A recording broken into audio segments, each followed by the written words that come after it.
Yo, LA Natives Podcast, Las Aslan Natives Podcast. We have a very special night amongst us. Yo. Zero. What's up? What's going on? We got HK in the motherfucking building, Yeah, y'all. dude. Oh, shit. We have Flacco. Sky. From And of course, we have Daniel in the back end. Let me go ahead and bring Daniel in. Daniel. What's up, brother? How you guys Here doing? we go. Good shit. I'm in the combo. Yeah, Yeah, you know, I I don't feel- know. You were hearing a little bit of the behind the scenes. I don't know. I heard it all. I heard it all. But I enjoy y'all. You and I appreciate Mondo. There we go. Bro, I think you're alive You- now. No, but I'm saying, bro, Mondo, but you speak truth, brother, and you speak from experience. And so, fuck, dude, that's valuable, brother, because we all have our experiences and our perspectives, you know. But, brother, you have a very valuable experience, man. And so, fuck, it kind of trips me out because, fuck, you come up with shit. And I'm like, Dad, I didn't even think about that, you know. And so, you know, because you're doing shit, homie, and you know, us doing shit, it's just, you know, can't get too caught up in bullshit. Yeah, you know, and that's why I'm not really into politics, dog. Agreed. I agree. I'm into stupid clout chasing bullshit like what Elon Musk is doing right now, where he's saying, That's what I get. you know, this fool has the balls to fucking sit there and say on national airwaves that the reason why he feels like so many quote unquote billionaires are supporting the left and Kamala Harris. I don't know if that's true, Daniel. Like, are these legitimate billionaires that are supporting this candidate is because they're scared that the Epstein list is going to get leaked? Well, you know what's interesting? It just same guy. I mean, I won't. I don't know, man. I personally, what I'm more tripped out of, and I heard him say it multiple times. Why haven't they shot Kamala yet? Why haven't they shot Biden yet? And it's like, what the fuck? And you talking about? Didn't Elon say something about that, right, Sky? No, I'm telling you, he said that. So you're quoting him, and I think to myself, how come you didn't quote when he said that? Because I think, multiple times I've said I was going to get to that. He's also saying that, you know, they're not even going to bother trying to assassinate Kamala Harris.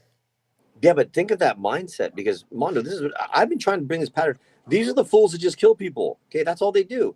We're the people that have knowledge, experience. Like we're the ones. We're the Mexica. We're the natives. Like we're from Turtle Island. So in Turtle Island, we had our own shit going. We didn't talk about liberty and freedom here. It frustrates me, Daniel, that I'm seeing so many raza and so many native and so many indigenous and so many. I know. So many Latinos. I know. Being racist against their own kind. Yeah, but brother, it's because they watch too much TV. Dude, think about it, man. The TV is just feeding them all kinds of caca. And I don't just mean the TV, but the screens, everything that's just fucking untrue. You know what I mean? You think about it, man. It's just like the world is sick right now. It's super sick. We're not sick, but fuck, the world tries to make you feel sick. Yo, and it's, you know? HK, you are from Canada. Is this as polarized in Canada like like how it is in the US, bro, when it comes to this whole political bullshit? I would say Put the mic as close to your mouth as possible. I would say it is polarizing. I think the difference is in Canada, people are a lot more passive aggressive. I think the racism, and not everywhere, but I think for the most part, like the racism and the racial divides in the United States is so much more like visible, right? You know, like the blacks are with the blacks, the browns are with the browns, the whites are with the whites. I think Sounds like the pinta. in Canada you have lots of blancos who are just kind of like, you know, give you that, like, you know, that those memes that are like that, you know, that look. Yeah. But so they're saying like racist shit under their breath, but they're not going to say it in your face, and they won't outwardly say, oh, we're gonna vote conservative, we're gonna vote, because we have a Trump dude too. His name's like Pierre, I believe that's right. You know, that's our Trump guy, right? And they won't outwardly say, I'm voting for this guy, like F everybody else. But then when you look at the polls or you look at the thing, they're all voting for him. So it's like more like low key. Then there are places where people are more outwardly spoken, and I think that Trump administration last time emboldened. Like we had fools out in Canada like straight up rocking MAGA hats. I'm like, bro, this ain't even the States, bro. Yeah, like they're trying to make like some "Make Canada Great Again" type ish. You know what I mean? Like that stuff's so dumb. So how do you feel about Trudeau? Danny, you want to? How do you feel about Trudeau? Put the mic as close as possible. Hi, Danny Lyon, to Daniel, and everyone else out there. I think we're put the narrative like fuck Trudeau. Trudeau doesn't give us this. Trudeau doesn't give us that. And I think from my perspective, what I've seen from Trudeau is I've actually like even the fact that it's kind of cringe, but at the same time, you know he's trying because he came from a space of being around a lot of Indigenous growing up. Like he has a tattoo of like an Indigenous like sheep on his shoulder. Like he actually has Indigenous people in his family, and so even though I don't think he stands up enough for us, I think that he can be cringe and he can try. But at least I've seen him try more than any other prime minister in the past. And the fact that we actually even got an apology that never happened in any other any president's range.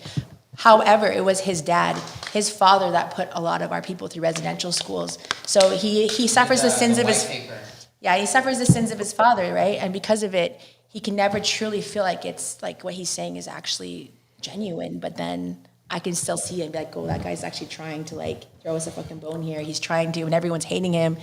No matter what he does, they hate on him, including the Indigenous. And I'm like, I guess I got a little bit of grace for him. So Zeros. I don't like him, but there's people who do like I don't like him. It's not saying I like him, but I can be like, okay, like empathize. So I think the thing I don't like about Trudeau is I think that he's a person like he'll apologize, he'll say that he says the right things, but then he doesn't back it up in my opinion. And it's like I have more respect for my enemy who authentically believes in what he says and does what he says than somebody who just panders to whoever they think their audience is and then doesn't really stand for anything. So Zero. Let me ask you this: there's apparently 28 days left till we have a new president. Mm-hmm. Everyone's fucking caught up on this bullshit. You know, how do you feel about this? Well, there are two agendas. They're just two agendas. One is tied to the UN, which is Kamala Harris, and the global government, because there's a lot of when it comes to politics, there's not going to be a good guy ever. It's just come on, guys. You got to remember. We're so colonized sometimes where we go, well, that rape happened a long time ago and it doesn't affect us now. Well, I say it does because we don't get to pick the leaders. We're not actively a part of building or creating the system that oppresses us. So that system was created to oppress us. So where would that, it's kind of like looking at a warden and go, oh, damn, that warden's going to be fucking really good to us prisoners right here. We've always been prisoners, bro. We're never going to be anything other than that. We're prisoners of war. We are in Mexico right now, but it was won by the U.S. in the 1800s. But there's still a gang of us here. There's still tons of us. We're prisoners of war. But it happened so long ago, supposedly. Like, oh, it happened in the 1800s. That doesn't affect us now. Well, then, if it doesn't affect us now, then how come we don't have an equal say in the territories which we inhabit the most? Okay, Ruben. We should Zero. Hold on one second. Okay. We should be able to have in the Kalpulis of the past. I would believe that the voice came from a group of people, right? They had multiple groups of people that had voices, and then everybody came together and discussed what was in that situation or what we needed to resolve. And then everyone came together and said, we can resolve it this way because more minds work together. In the colonial sense, it's more like, okay, well, how long can we distract them?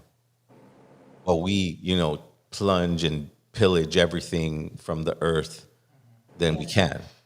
Like when we're calling about fracking, when we're talking about oil. But go for it, Daniel. What were you going to say? Well, we're talking about 1848. Okay, that's a treaty, the Treaty of Guadalupe Hidalgo. And so there was a bunch of agreements made, and typical of the Güero, they come in and they changed a bunch of shit. And so part of the agreement was that we were able to have our culture, our language. It was set so that the treaty would be set. But understand something. The United States government only signs treaties with foreign entities. So that if I'm part of the treaty, then I'm a foreign entity from the base of that 1848 moving forward. But then I tell you many times in third grade, they told me, nah, fuck you, Dale, you're Mexican. In third grade, I was rejected by the United States. So what the fuck am I supposed to say? What was I supposed to do? And so I've just all my life, I remember this. I was thinking about this the other day because I'm a gardener. So I was just cutting the grass and thinking to myself, I remember Seta and all those homies after I was at the University of Nahuatl. one break, I went to LA, I went to UCLA, and they were having all these just actions, you'd say. And I remember specifically, I don't want to say any names, but they had the American flag there as the door stop to walk in. And I just remember feeling super like just not good about that. It was weird. And I thought, fuck. And it was the beginning of me realizing, to let go of this. Oh God, bless America. I'm like, fuck, that was never me. Never me. I always wanted to believe in that shit. And I did everything I could. I was a teacher, told everybody to believe in that shit. But you know what, man? They always told me, man, fuck you. You're not part of that. And just by the way I look. And so, man, when the Pilgrims got here, they got out of jail. Okay, they were locked up. That's they talk about freedom and liberty, all this fucking caca, and they came with a gun. And that's what they've been doing since they got here. Since they got here. If you're a liar, you're a thief, you're not native anymore. So you're not part of Turtle Island. You're on something else. with We that, greeted them. We welcomed everybody. Canada, Mexico, the United States. So- Canada said we're sorry. Mexico asked Spain to say they're sorry. The United States doesn't even fucking know that they're from Europe. I'm done. I'm sorry. That was my no, top. but with that being said, obviously there's like it's almost like they tell us a story of atrocity, and they don't finish the story. They don't tell you because we gained power over here. Now we're super powerful, right? Like it didn't like owning land to drill oil and frack and do all that's like mega money, right? And we're still kind of going, well, Trump's not going to help us, and Trudeau is not going to. Yeah, they're meant to do that.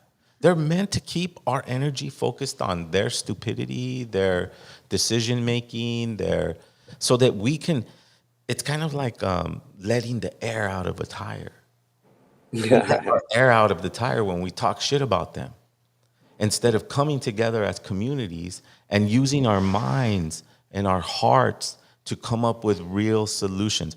That's what I'm trying to do with Malinali Superfoods, with getting people hipped on to minerals and how they affect us. Then I create a community of vendors. Now I have the market. These are concrete ideas that can be taken all over Turtle Island. This is the way we function, but we're still kind of going, well, Kamala's gonna, and then Trump's better. No. Then they got us in the this illusion. They're never truthful. They were barbarians. They came and they stole, they raped, and they didn't go away. You think rape went away? Everybody goes, well, they don't rape us now. Yeah, go to prison. Go to prison. Man, yeah. But you know what, Ruben? The society's okay with rape in prison. It's the rape outside of prison they don't like. And that's kind of weird. But think about that. Think about that one, And it's just, but I think the homegirl earlier was saying, it's like this misogyny. Now, remember, this Turtle Island we're run by women, okay? And all these fools are men. It's just men doing all this shit. Like, simple, to me, as simple as all shit, man. Like, they kill people. We learn a way. I mean, think about something. You look at the non-macho, we're in our sixth life. We're in the sixth world. These motherfuckers haven't even started the first world yet because they're just killing everybody. They're just lost. And there's just dudes.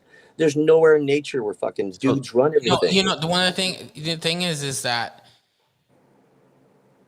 the system itself, the paradigm of the structure of the system itself does not work. It's not sustainable. It's not. It never did, brother. It never didn't work. And that's why they constantly have to keep moving from place to place, sucking up more resources, because our indigenous ancestors curated and created a paradise here, a sustainable paradise, in civilization-wise, economically, and agriculturally, and all of these different ways, and in how we hunted the animals, how we, reaped the fruits of the seeds that we sowed and we planted.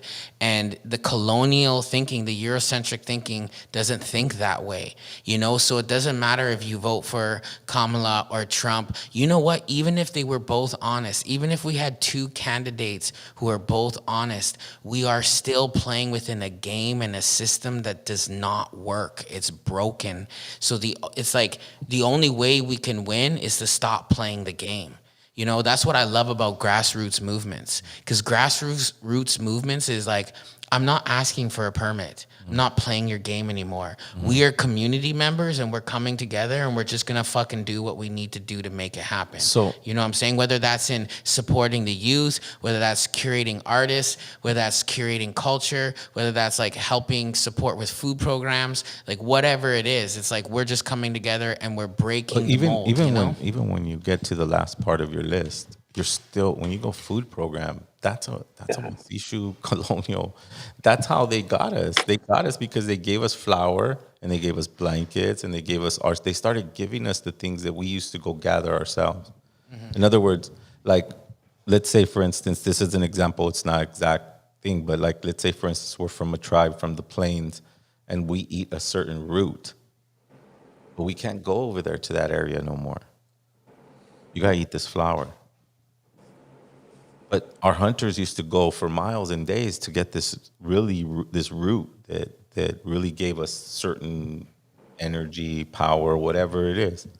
It's like, remember, our diets are seeds, roots, algae, pollens, things of that nature, not steaks, lobsters, mashed potatoes, corn. All that stuff is European. So we're very far away. Huh? No, I'm just saying, like, the recipes, like putting it all together. And what I'm talking about is the way we eat, how much we eat. Like, we're trying to go back to a paradise that you described, but we're so far away from it because we still like steak. We still like fried chicken. We still like corn on the cob. We still like mashed potatoes, you know? Hey, but Ruben, I would add to, what about the I'm people that talking don't? in a general sense before LA natives fucking chat goes wild on it. You know, I'm No, not. no. But I was just saying, what I'm about the trying to people say- I'm that, just trying to point out that we can get there, but it takes practice, it takes research, it takes our own research. Like going up to, I'm sorry, Danny Lyon. Danny Lyon, I got it right. It's okay. So Danny Lyon explained that they take one of our groups from Los Angeles called Austin Underground, and they go and they can you talk a little bit about that before we go? What I'm trying to say. Yeah, it's like the first indigenous like touring festival where we go into all our communities, our reserves, our native communities, and we bring them the music. We bring them.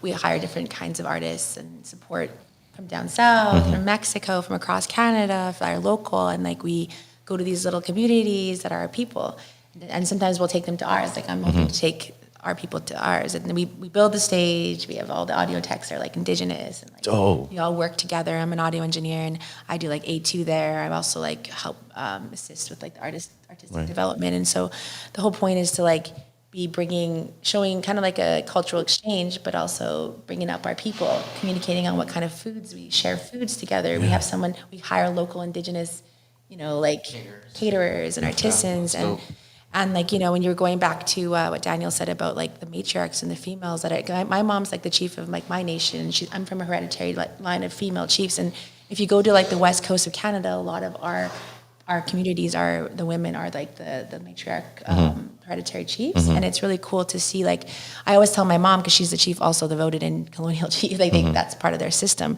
but she's also hereditary chief. I told my mom, I was like, like everyone, every community, our people need a mother. Doesn't matter if you're white, black, whatever you are, Nativos, we all need a mother, and so that's why I guess I'd be curious, going back to like this political debate, I would be curious to see a woman lead, because it's never happened in America. And every community that I know, we've all needed our mothers. And every female chief that's helped run has created an immense change. And then the men, like you, are doing this leading, like they lead. And then the mother is just kind of someone to like. Yeah. I don't know how to explain it. No. It's extremely well done. It's a mother, right? Like, I experienced that in Canada recently when I went up there, and I saw how much the female energy kind of dominates over there, but not here. it started by a female that Right. touring festival, Down and here. I started our It's first. very matriarchal. Yeah, down here though is. hey, and kinda- Ruben, remember that the link is there for that festival. That it was a 5-hour thing that we went to, but it was there. The link is now, it's on YouTube for that. So You can so see that. we're not getting off at too much of a tangent. What we'll do is like, okay, so what Danny Lyon described was exactly what I'm trying to do with Indigenous Peoples Day in East Los Angeles. Maybe not in the same way, because we're not, remote reserves, or I'm not sure, because it sounded like they That's were taken pretty. a couple years to develop, for Yeah. sure. Like, I started the very first festival, Indigenous festival up in BC that hadn't been created before that happened, and it was a one-off. Right. But I wanted it to be more international, but it hadn't happened there because there was nothing like that happening. So it's taken years to develop. Now it's been about 5 years, and Two Rivers started as like a community thing in Layton, and it turned into like an Indigenous ran festival, and then the Right. grants happen, getting the right stages, the people to work, the techs. That's taken years to develop. But now Right. we're on 5 years, and now we're able to go to these super secluded communities as like a group of like 33 crew, like 35 artists. Nice. And we're able to like go to each community, and they host us.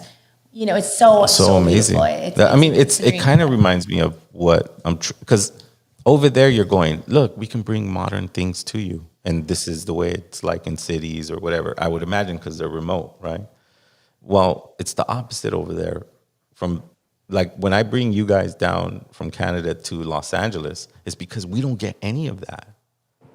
We're a freaking, worker that goes to go work and work in the kitchen and mop the floor.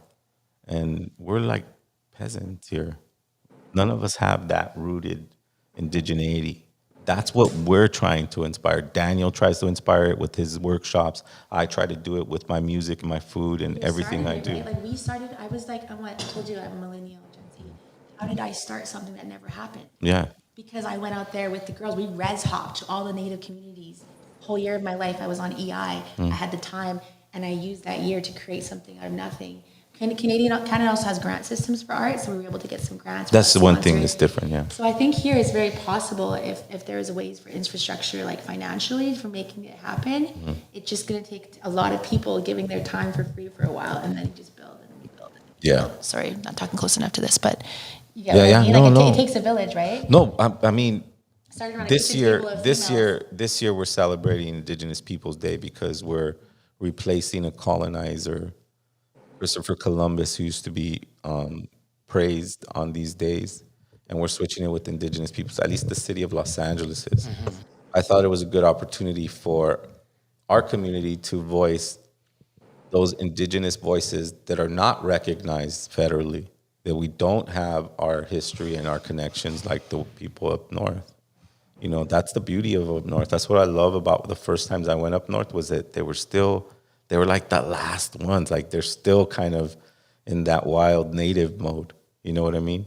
And over here, we've been colonized so long because we got colonized by the Americans, and by the Mexicans. by the Conquistadors. by the conquistadors, and then by the Americans.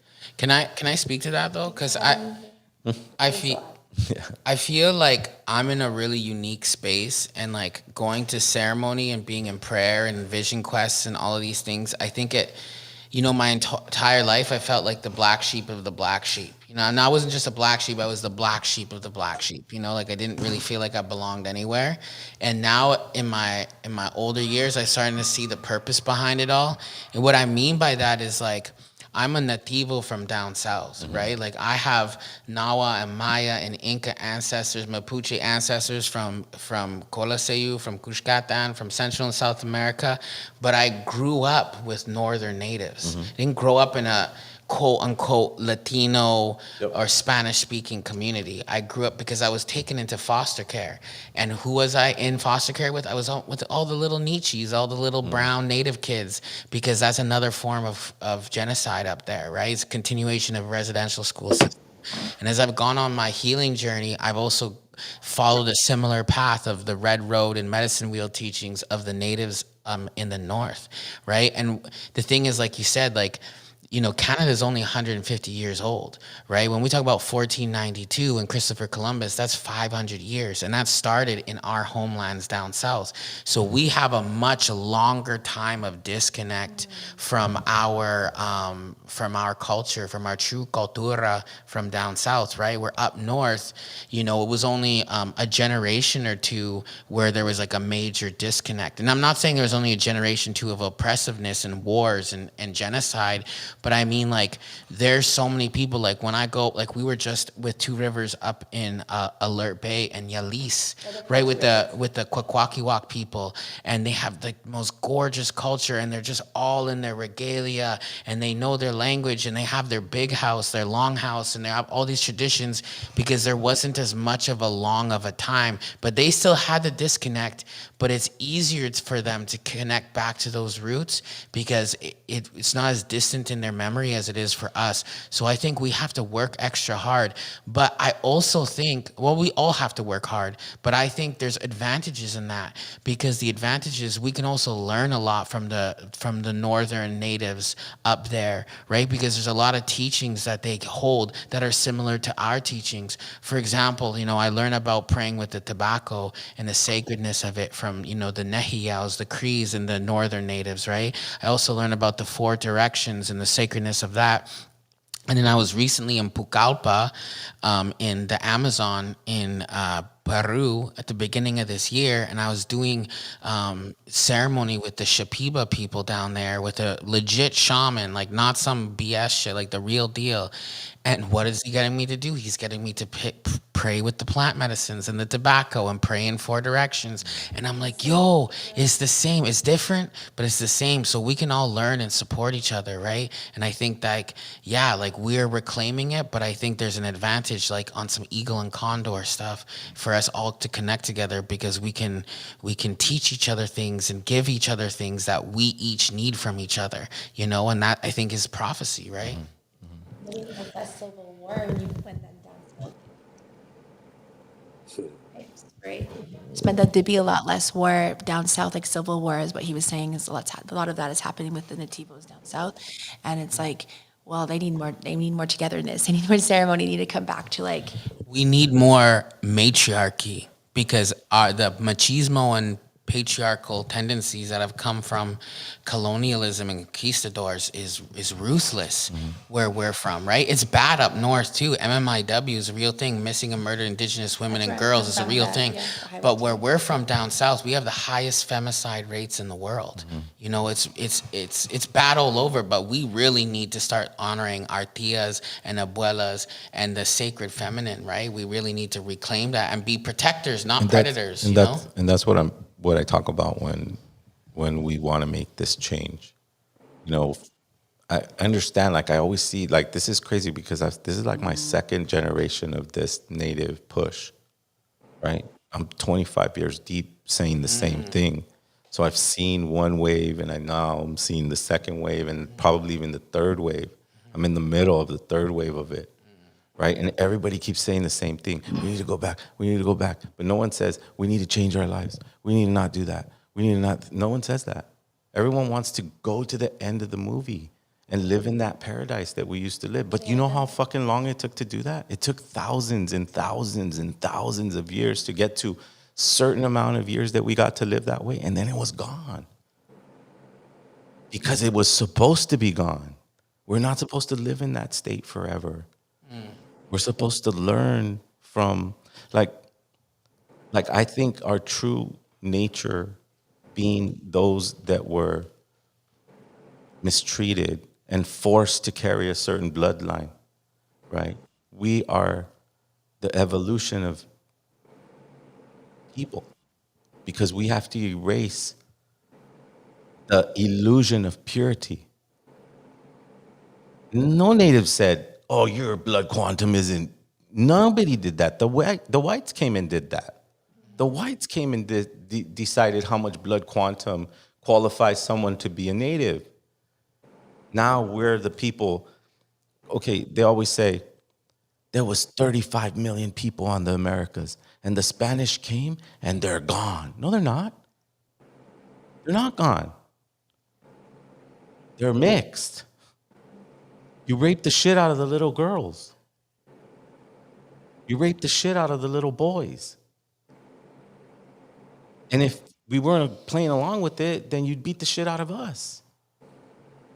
Literally beat the shit. This is not, no one wants to hear this story. They want to hear the story where we're all gathering together and we're sharing the feathers and we have a nice ceremony and we're trying to get back to that. Thanksgiving. We have a long way to go. And I'm trying to be negative because I don't believe in negative, but I do want to be realistic. There has to be some application to your own life that's going to carry you to that blissful place. Because you know what?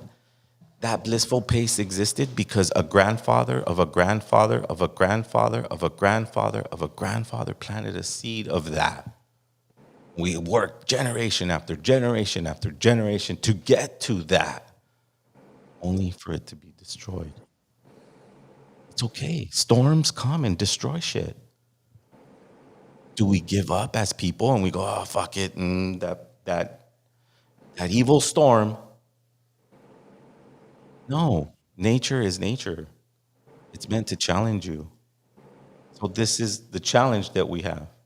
Those that have, I don't even want to say mixed blood, but they have, their blood quantum has been messed according to science and the colonial perspective of reality, where it's really in the practice, bros. It's really in the practice. How much do you practice? I remember for me, it was a blessing to be able to go to a temescal, an inipi, ran by a sun dancer for 10 years every month. Every month for 10 years, I did that. I focused on that. That's just a moment in time. I thought it was going to be like that for fucking ever. The circles break up. People break up. It's also seasons. Right. And I feel like in Canada, people are taking those measures because they're not a stationary people. I don't believe that they're stationary people. I'm sure when it got cloudy and sucky weather, they're like, hey, if we fucking go down there, it's pretty nice.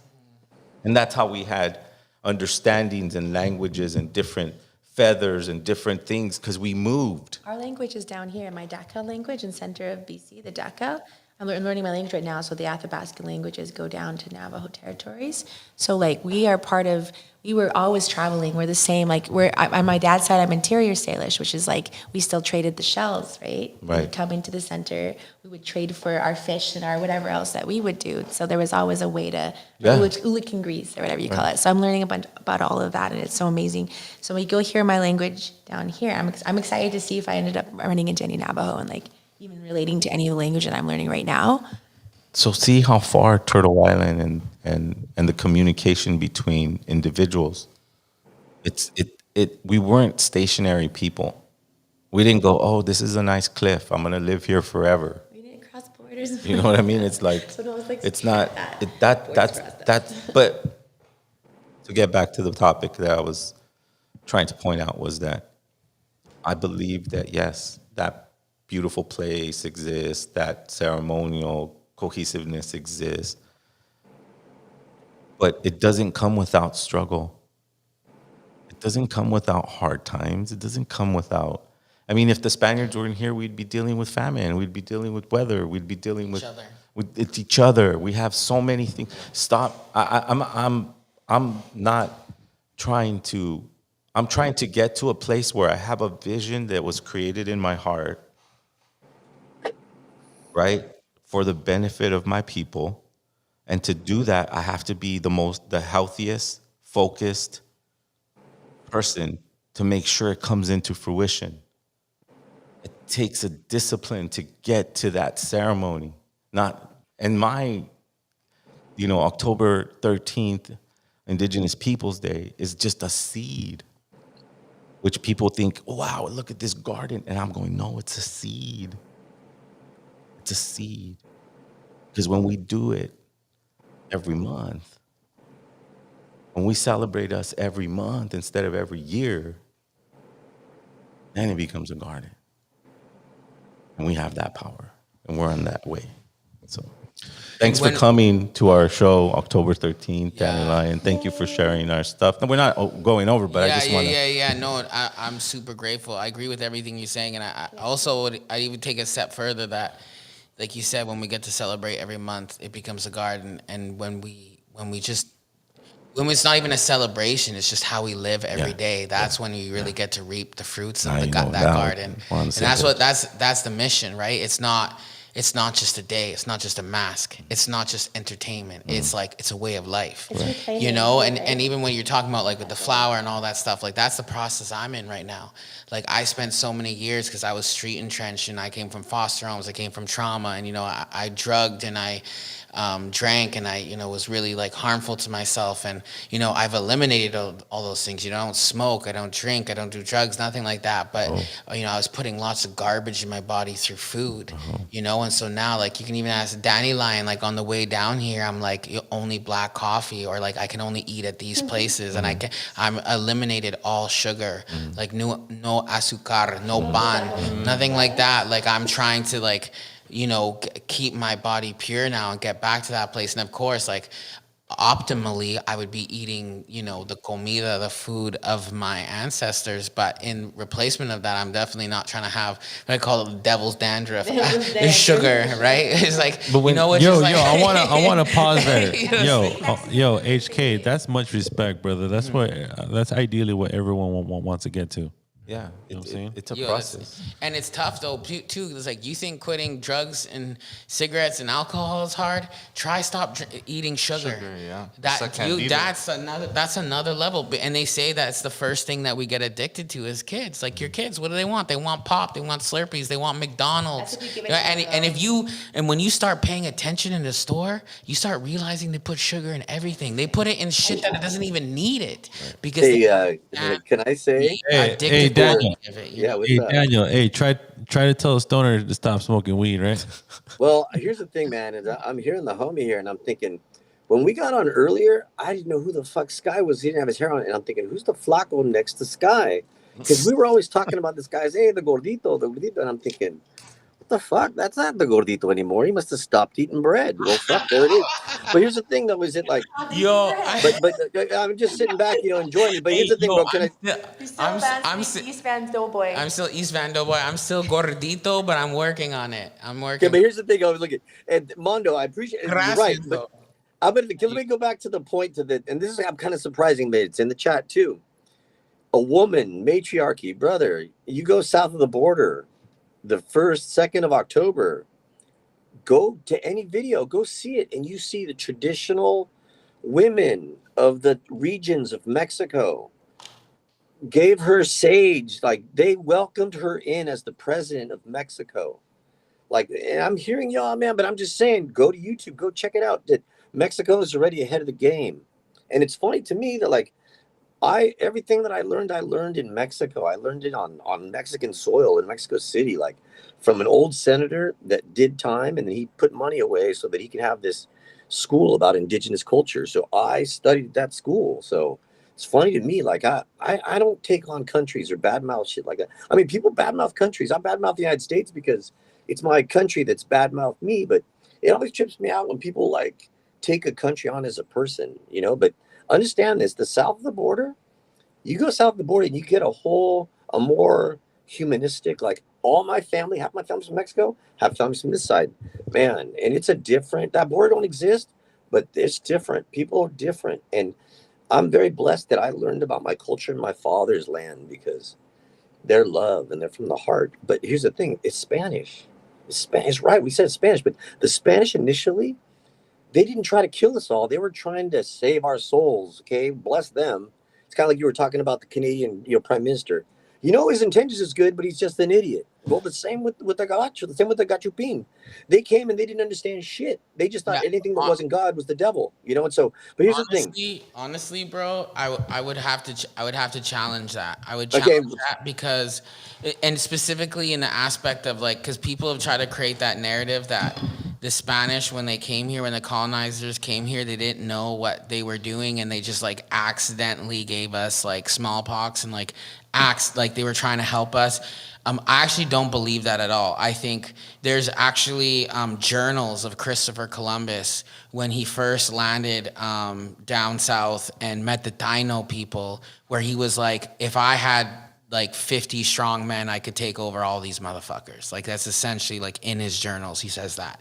So to me, the church has always been used as not by everybody, but it has always been used by corrupt mofos and colonizers as a way of destroying indigenous peoples, and not even just in Abya, not just in Turtle Island, but the world over. You know what I'm saying? It's always been used that, we need to Christianize. Pero me digas, ¿tú crees que así vienen y no saben de pensar que son palabras que tienen ellos, que ellos nos dicen indios, y ni tenemos esa palabra? El Dios ni existía en nuestro idioma, nuestro pensamiento. ¿Cómo vas a decirme? Mira, yo creo que somos en contra, pero lo que me digas no está en contra de lo que me estamos hablando. Does that make sense to you? Yo, where's the thing? I'm like hella Spanglish, bro. So I understand. I know. So then, with much 6 respect, brother, words in there. with much respect, I grew up speaking Spanish. I learned Yeah. Spanish, and so when I was there, so I'm hearing what you're saying, and I don't disagree with it. But what I'm saying, I'm going to give you an example. Why do they call us indios? Yes. I guess because they thought they landed on India. Well, brother, but India doesn't even exist as India in the 1500s. It's not even a concept as India. But I heard from someone else that they said that was Latin for original people too. No, it's not. It's Spanish for without God. Oh, yeah. Oh, okay, yeah, okay, yeah. So, brother, I mean, with much respect, I mean, I speak Spanish, so that's why I talk about their Spanish perspectives. And it's like, you know, and I mean, here's the thing: as natives, okay, I know we're on Turtle Island, okay, but what I'm going to explain to you is the English came. They didn't give a fuck about learning shit from us, not at all. They just want to kill us and take our shit. The Spanish were different. They knew there were so many of us. They had to colonize us. They couldn't kill us. They couldn't. And understand this: when they came, they smelled them coming. They smelled them from way the fuck out, and they had no women with them, no women at all. So I mean, I learned all this, which is why they raped us, because they didn't have any women. But it's the birth of a so-called Latino people. And agreed. But here's the thing: it's in our blood. Our memory is in our blood, and so I'm in a native perspective in my blood, at the blood level, because it's not in my brain, it's not in my liver, it's in my blood. In my blood is the memory of everything that I've been through. And in my blood, I've got Spanish in my blood. But blood's a pilgrim scale. Okay, blood's a pilgrim scale. It's not a native scale. And so I don't really want to get too much into this because, man, I get a little disappointed in talking about obvious shit. And I think that on this podcast, we got to really move shit forward. And I understand that we live in a colony, you know. But here's the thing: every time you say Christopher Columbus, you're just furthering the lie that they told us. Christopher Columbus does not even exist. That's a word that they told us that's what that person's name is. His name is Cristobal Colon. Just like they're all colonies. They're not. It's not Columbia's. It's colonies. And so even in our words and our language, because as Native people, we held the word very sacred. So our words meant they were very important things. Today, people lie like it's fucking no shit. So we're in a paradigm that just flipped, you know, and so we're still telling the truth and they're not, and we're still valuing the word. I mean, they never told the truth ever, right? Right. They didn't tell the truth on purpose. They didn't tell the truth on purpose. Whatever you've learned, even at the highest level of wisdom, college, degrees, whatever you call it, even at the highest level of that, it's all theory and philosophy. Because if we look at all the symbols that coincide with like cities, states, Spanish flags, Denmark flag, they're just hidden. Those are the true owners. They didn't give up. We have this idea that, oh yeah, the fucking England went away. That's it. They're gone.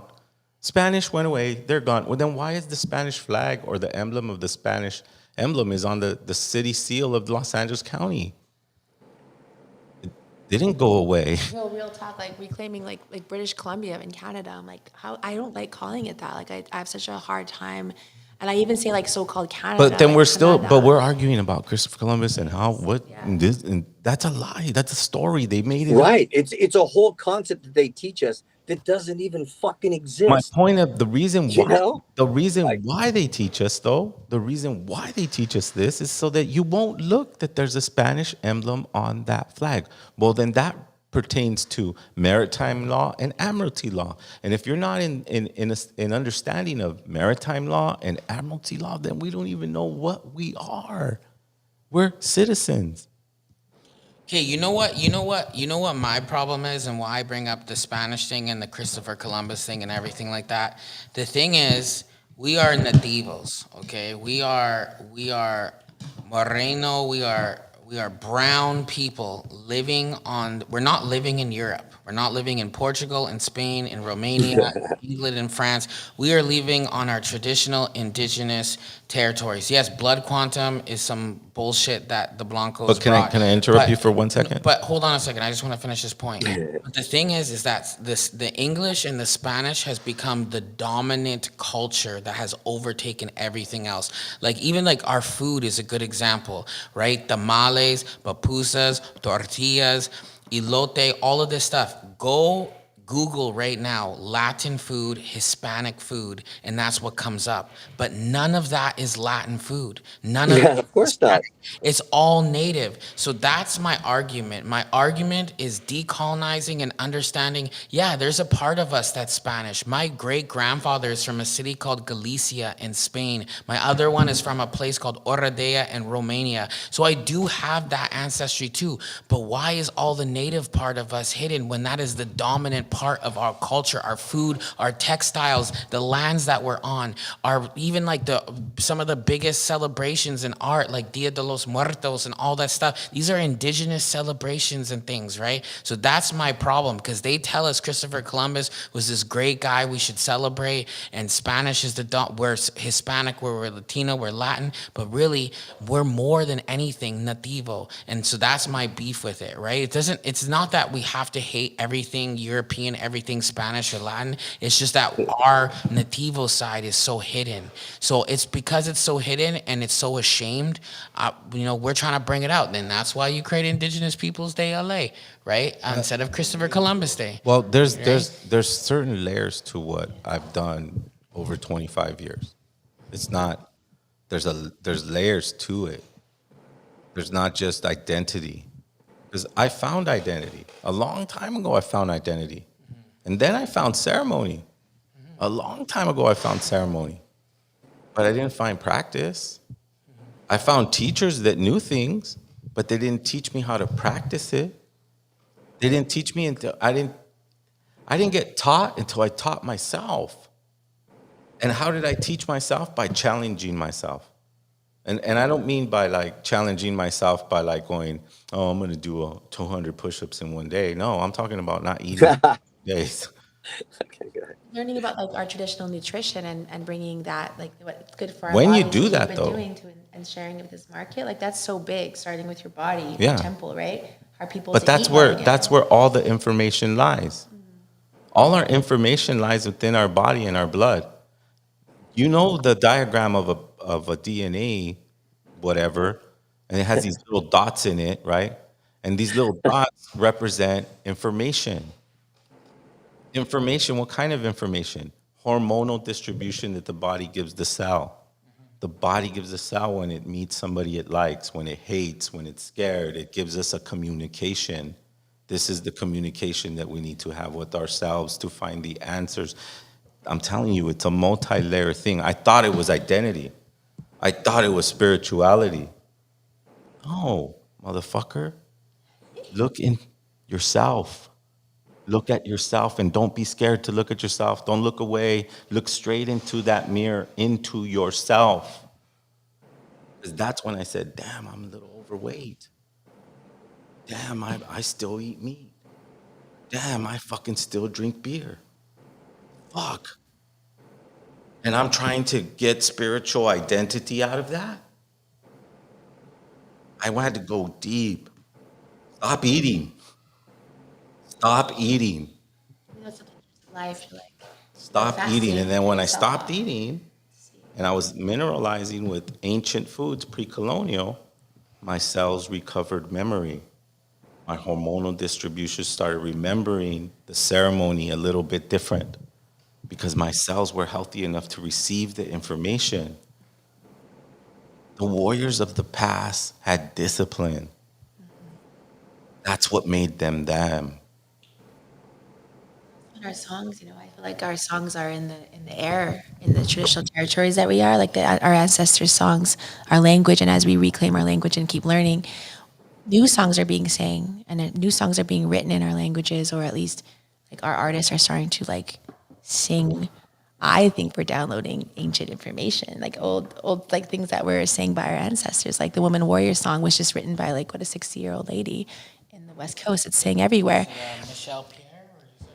I can't remember her exact name, but I did research on like who wrote that song because If I got that name wrong. we sing that song everywhere right now. It's like a new anthem, but like she's using, when I was learning my language, I found that even though she's coming from like Salish territories, like on this, like down in Vancouver, the words that she's using are actually in our language up north, the Dakel. It's different, right? It's something that is universal in a sense that a lot of our indigenous languages use that word for creator, right?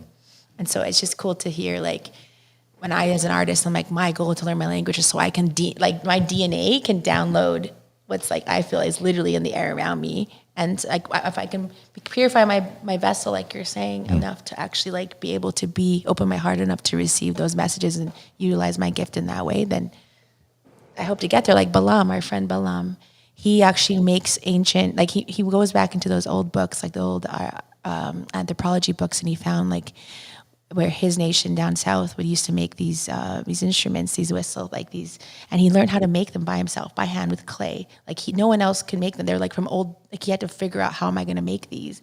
And now he makes them and plays them for all his shows, and he plays these amazing sounds that were from his ancestors. I'm like, that is like doing the work, Okay, Yeah, so can I add something here? yeah, absolutely. So I've been kind of talking about this theme or this thing about magic, okay? And the reason I bring it up is because magic is something that we have in our lives, and sometimes we, coming from the Mexica culture, like the Tonal Machotl, we collected information over so much time that we used science to understand the world around us. And when we somehow understood that science, we used that knowledge to create things like tamales, aguacates, things that are, you could delicious. say they're Spanish or English, but if they don't exist in the old world, they don't have a word for it. So many of us, they could say Latin, because here's the thing, I'm just make it simple, because when I was growing up, this Latin just means it's the language that we speak. Hispanic means that you're from Hispaniola, of Hispanic. Um, it's a Hispanic culture. It would be like if you speak of the Spanish, the Latin countries. It's kind of interesting. When my one of my customers, my dad, she spoke Yugoslavian. For some reason, I understood every word she said. I said, "How come I understand?" She goes, "Because we speak Romanic.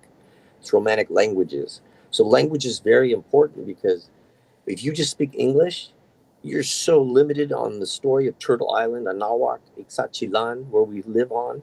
And so you look at the Don Machotl, and it's talking about the worlds that came before us. And today we're talking about floods, heat, all this shit's the first world, second world. They already talked about this happening on the earth. They told it in the story. And today they said, oh, they got monkeys flying in the air and shit. They were just tracking the world that we live in. We're 5,627 years on this stone, on this planet.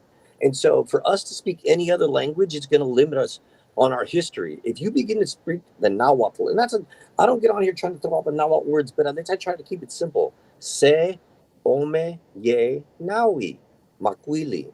Just with those words, we can begin to learn the first words that come out.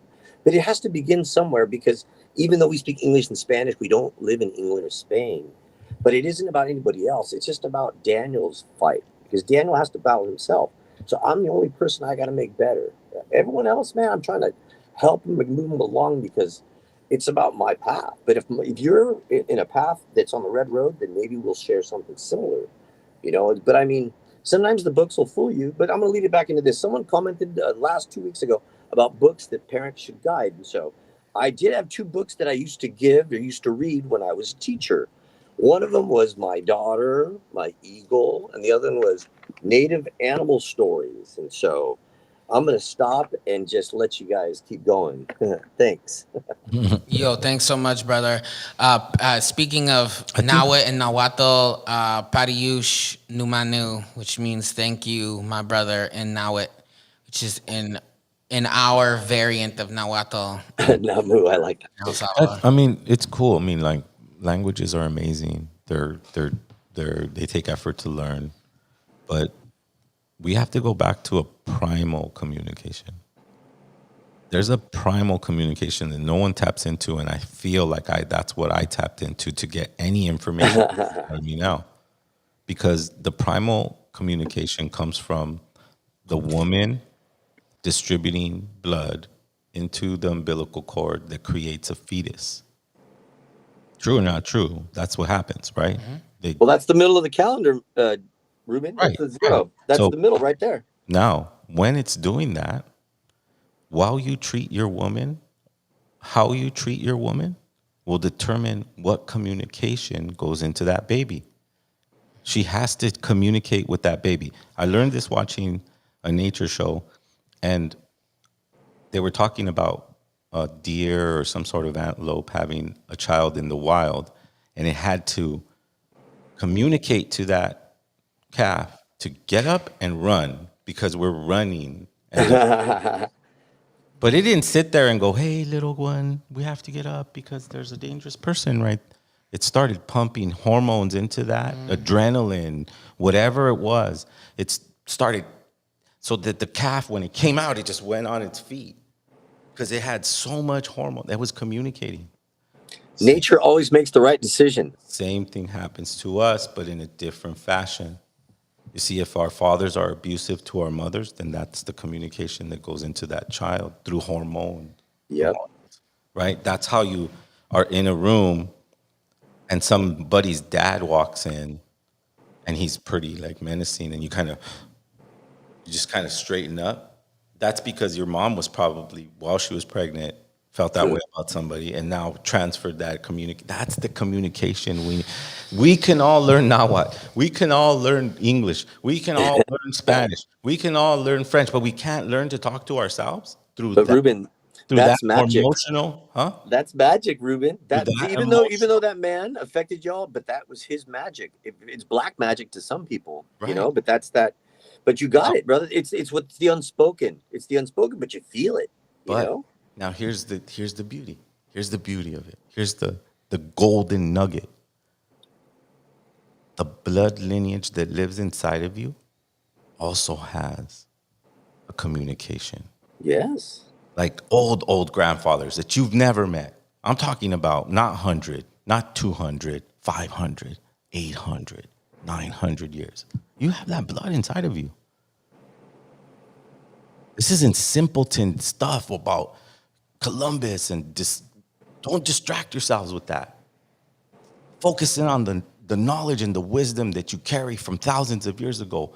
And how do I do that? By fasting, by focusing, by exercising. Because I heard you guys say this a couple times, and this is the only thing that I'll reciprocate that. Because I'll say this as someone who didn't grow up with a family. I grew up essentially an orphan on the street, right? Yeah. So I started from scratch. Like childhood abuse was my culture. Gangs was my culture. Foster care was my culture. Dysfunction was my identity until I started my healing journey. But when I started my healing journey and I let go of those things, now I have no identity. Now I'm like floating in space. Like I have no gravity. And that's when I start to decolonize. And so, I've come to this place where I've done the same thing. I've fasted. Like I agree with, and what you're talking about too is epigenetics. And I seen somebody on the chat talk about epigenetics too. It's like there's a science to it. Literally the memory that lives in our blood from our ancestors, right? It's genetics, it's epigenetics, it's biology. And Christopher Columbus and blah, blah. And we shouldn't get stuck on that shit forever. Is like skipping some steps. Like you gotta understand certain things. Like I couldn't go from, when you read a book, you don't start at chapter 13. You have to start at chapter 1. and then 2, and then 3 and 4. Sometimes you can't skip those steps. You can't skip those mistakes. I had to learn about Christopher Columbus and about Nowit and about all of these different things. And there's certain mistakes that somebody couldn't tell me, don't do that. I had to make that mistake in order to get to step 3, step 4, step 5. So that's the only thing is like, I think everything we're saying is relevant, and it also goes into these steps. There's also one other thing I want to quickly say. I'm also a youth worker, you know what I'm saying? And I think it's really important. Like if you want to understand to keep your fingers on the pulse of society and the future, you got to talk to the youth.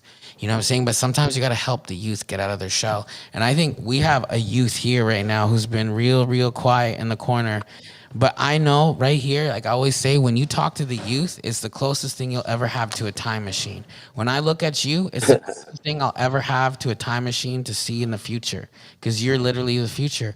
So I'd like to hear your perspective on some of the things we're talking about, whether it's Christopher Columbus, whether it's, food and diet, whether it's like, even like, what do you see in your friends? Do you see like a shift? Like, the Brother Zero earlier was talking about being in that third wave. Do you see a wave in the Nativo, indigenous, or Latino, however they identify, youth, and like being woke to these things and trying to be better? Or do you think it's getting worse, or like in like people being more ignorant or saying fuck it? Like, what do you think? What do you see?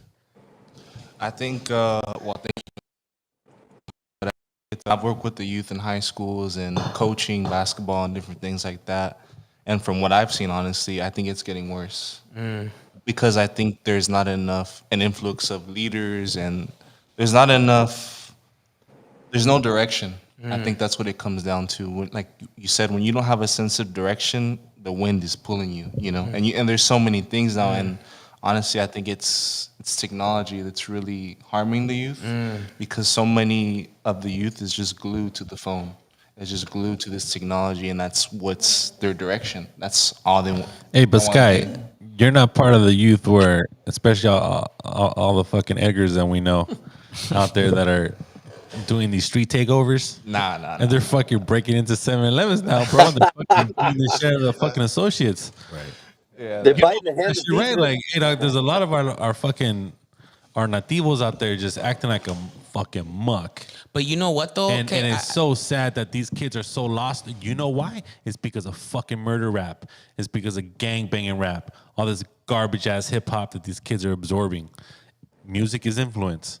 Let's face it, in this society of TikTok, and clout and and just trying to be clout for some weird reason. Yeah. It's so toxic with these kids, and it's unfortunate. And I just wish a couple of these kids just wake the fuck up. But you know what though? One thing I gotta say, and then I want to give it back to this brother because I want to hear him speak more on what he's saying. And like I said, like I've been a youth worker for the last 10 years. Like I work with gang kids. I work with kids who are hooked on fentanyl and crystal meth, foster kids, street kids, all these different things, And one thing, and I was one of those kids. And one thing that like I've learned, and I actually teach this to other frontline workers, is like, yo, there are no bad students. There's only bad teachers or misguided teachers or the absence of teachers, right? So you can never, if you plant a seed in the ground and it doesn't grow, you don't blame the seed. You say, oh, I got a broken seed.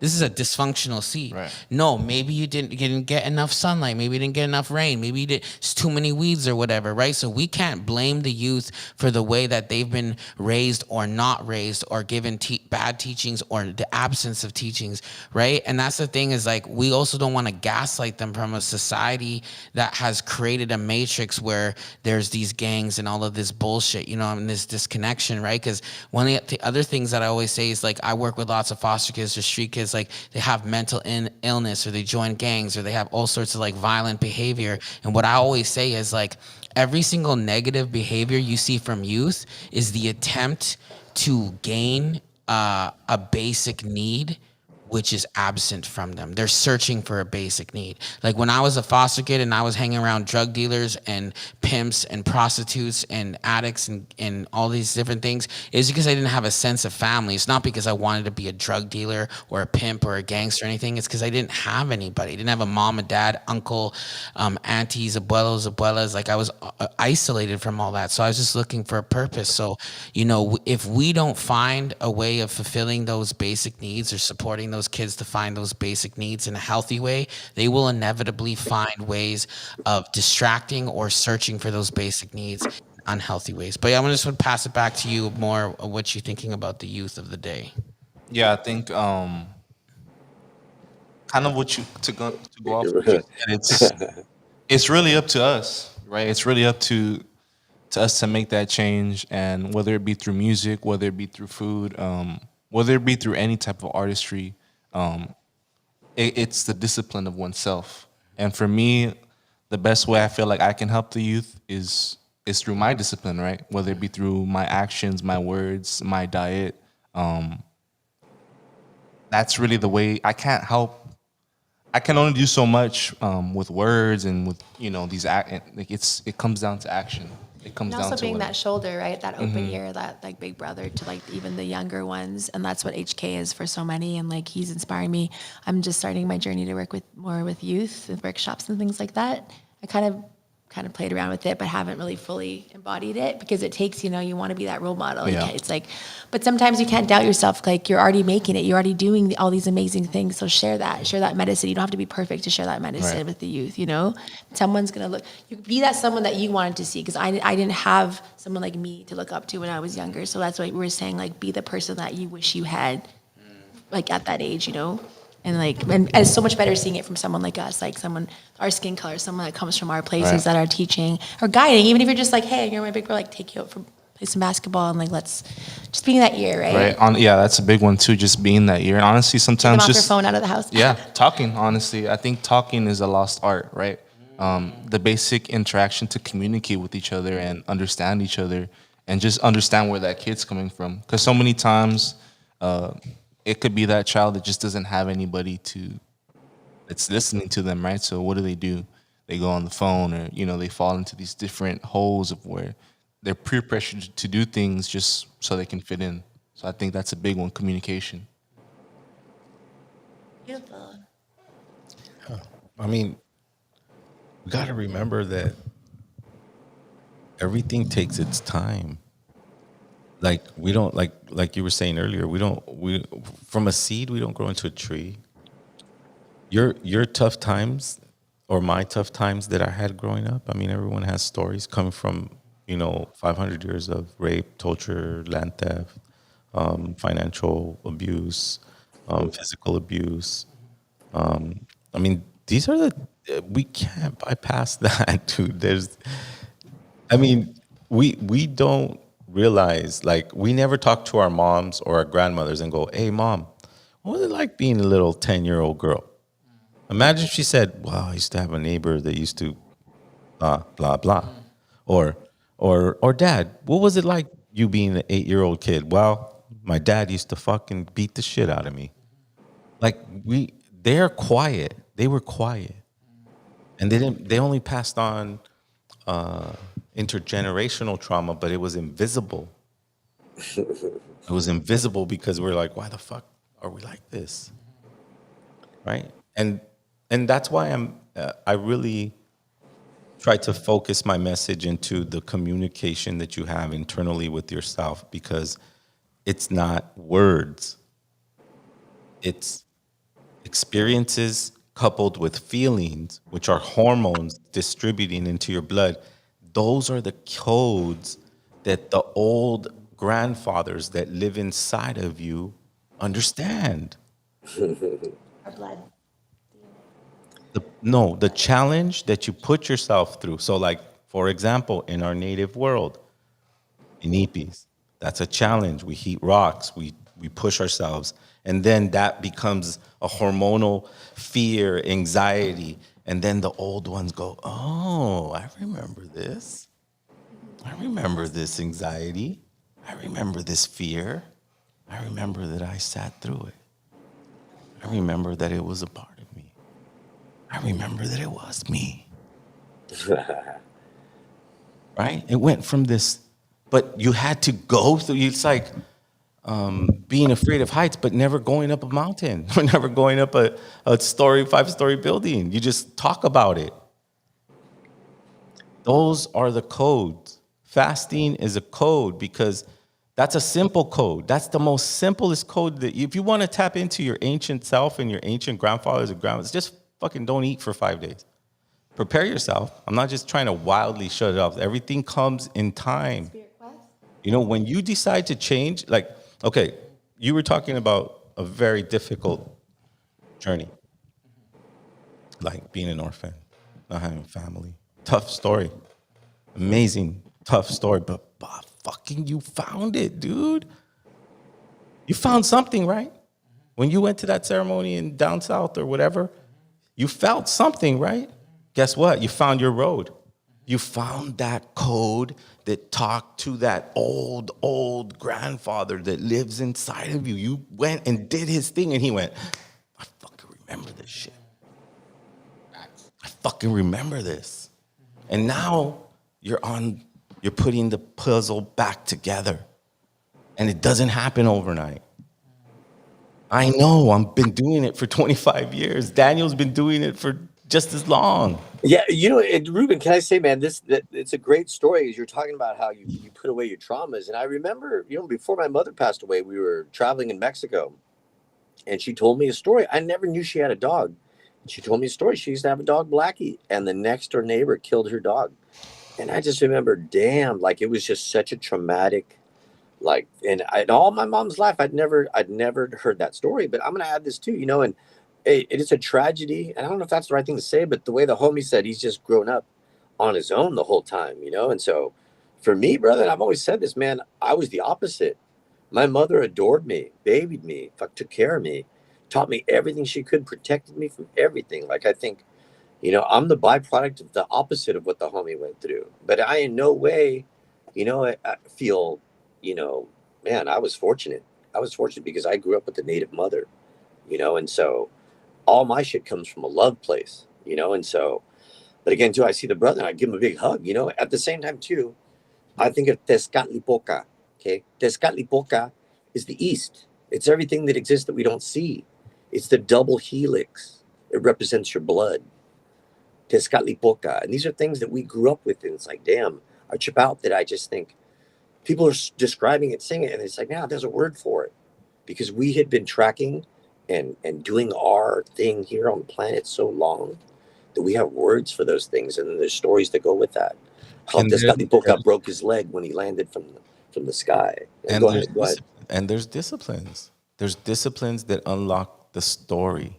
It's not just a story, right? It's not just a ceremony. There's a discipline that's attached to all three things, right? Like it wasn't just identity for me. It wasn't just ceremony for me. No, it was my diet, ceremony, identity. Yo, putting it all together. It's a packed house. That is lit. Make sure you guys subscribe to the channel, like the video, share the video, comment on the video. So we got higher knowledge in the building. Absolutely. HK. He'll be performing. He'll be Danny Lion. They'll be performing on. We also have, and I want to hear from, and he's across from me right now. Yeah, we got Arika in the house. We'll get him on in a second. Yo, you know, one last thing really quickly. I just forgot to say this context. And as you guys were talking to me about this, I was like, oh my God. It almost made me emotional. Like it almost makes me want to cry. It's so beautiful and it's tragic, but it's also so beautiful. It's such a beautiful life. And I'm gonna have to steal this or take this from my beautiful Cree fam up in Canada, Madeline McCallum. You know what she said? Because she grew up like I did. And she's like, you know what, bro? We didn't grow up by ourselves. We weren't raised by nobody. We were raised by ancestors, you know? And because the thing is, we've been in so many life and death situations. We've been in so many situations where I shouldn't be here right now. But look where I am. Like, I'm on my red road. I'm sober. I'm here with you beautiful nativos, you know, and just doing the damn thing we're about to perform in East Los. Right. Like, October what a 13th. Good life, man. Yeah. October 13th, you know what I'm saying? Like, East Los you know what's Angeles. so crazy? it's just like I've never been alone. That's the thing. That's what it taught me from being alone. It's almost like my early life was one big vision quest, and it taught me I've never been alone. I've been 1,000 deep with ancestros, conmigo the whole time. So I just think it's important. Obviously, it's not the same thing as having like a family, but I'm just saying like that's important to understand. And for anybody out there who's struggling right now, you're not by yourself, man. You got your ancestors with you, 10,000 years till now. 1,000 deep everywhere. Yeah, it is. They're not accessible just like that. They're not. They don't speak your language. I think they still protect us, though. I don't think that. I'm not saying but think about it like this. I like to take a perspective from the Maya that's, I'm gonna say religion, but I mean mystery. I mean school. I mean, but this is the word that they use. So it's science and religion. But science is not the witchcraft alchemy that the Europeans brought, but more science of observation, right? So I use science of observation, which really is common sense.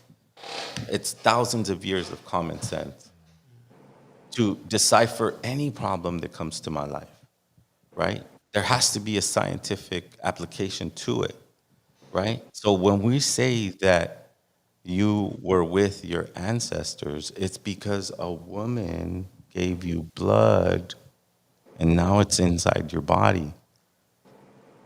Now, you got to crack the code. That blood that lives inside your body, it's probably thousands of years ago, but thousands of years ago, they didn't speak Spanish or English, or they didn't. So how are you going to communicate to them?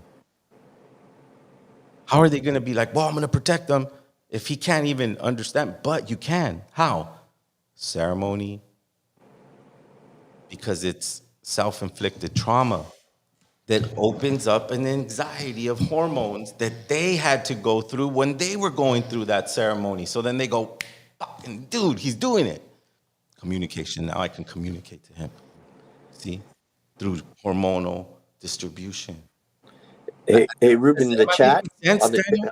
Am I on making the chat on the sense? chat, somebody said they're talking about Tezcatlipoca. Tezcatlipoca, okay, Mictlan's north, Tezcatlipocan's the east, but they're both darkness.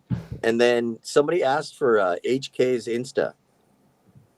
It's higher knowledge music, all one word, and it's my YouTube channel, like everything. Mondo, can you type that in the chat? His handle? Yeah. It's higher knowledge you, music, and then on Spotify it's HK space higher space knowledge for all my music. What I was gonna say is like I agree with you. Like what I realized about like smudging and sun dancing and temazcal and all of these different things.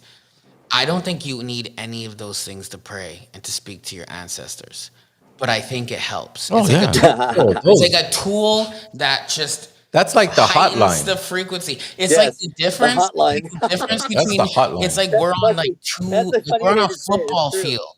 We're on a Yeah, football yeah. field. I can scream at you from the other side of the field, but if I had a cell phone, I could just pick it up and be like, "Yo, homie, I need you over here." I think that's like, you know what I'm saying? And like, I just think that my ancestors have protected me my whole life, even when I was on the black road, even when I was in my addiction, in my really, really like violent, ignorant, like harmful to the community era. And I think they protected me. And I think there's a purpose to that too, because now when I'm connecting with brothers or people in the community that are struggling, I'm like, hey man, I was there too. Now that pain has a purpose. It's like we become alchemists of our darkness. You know what I'm saying? And so, Well, the way I look at it is that I've never heard of a story from Crazy Horse that was like, oh man, it was so easy when I used to live over here and went over there, and then he became the greatest warrior ever fucking talked about. yeah. When we decide to take this road, there's a lot. I really kind of am getting really close to understanding the spiritual warfare aspect of what we're doing. Because the more you want to do good for a community, the more the disruption peeks its head in. It has to. It's not going to be like leaving the positivity or whatever you want to call it. I don't like to think in positive and negative, but it's the flow.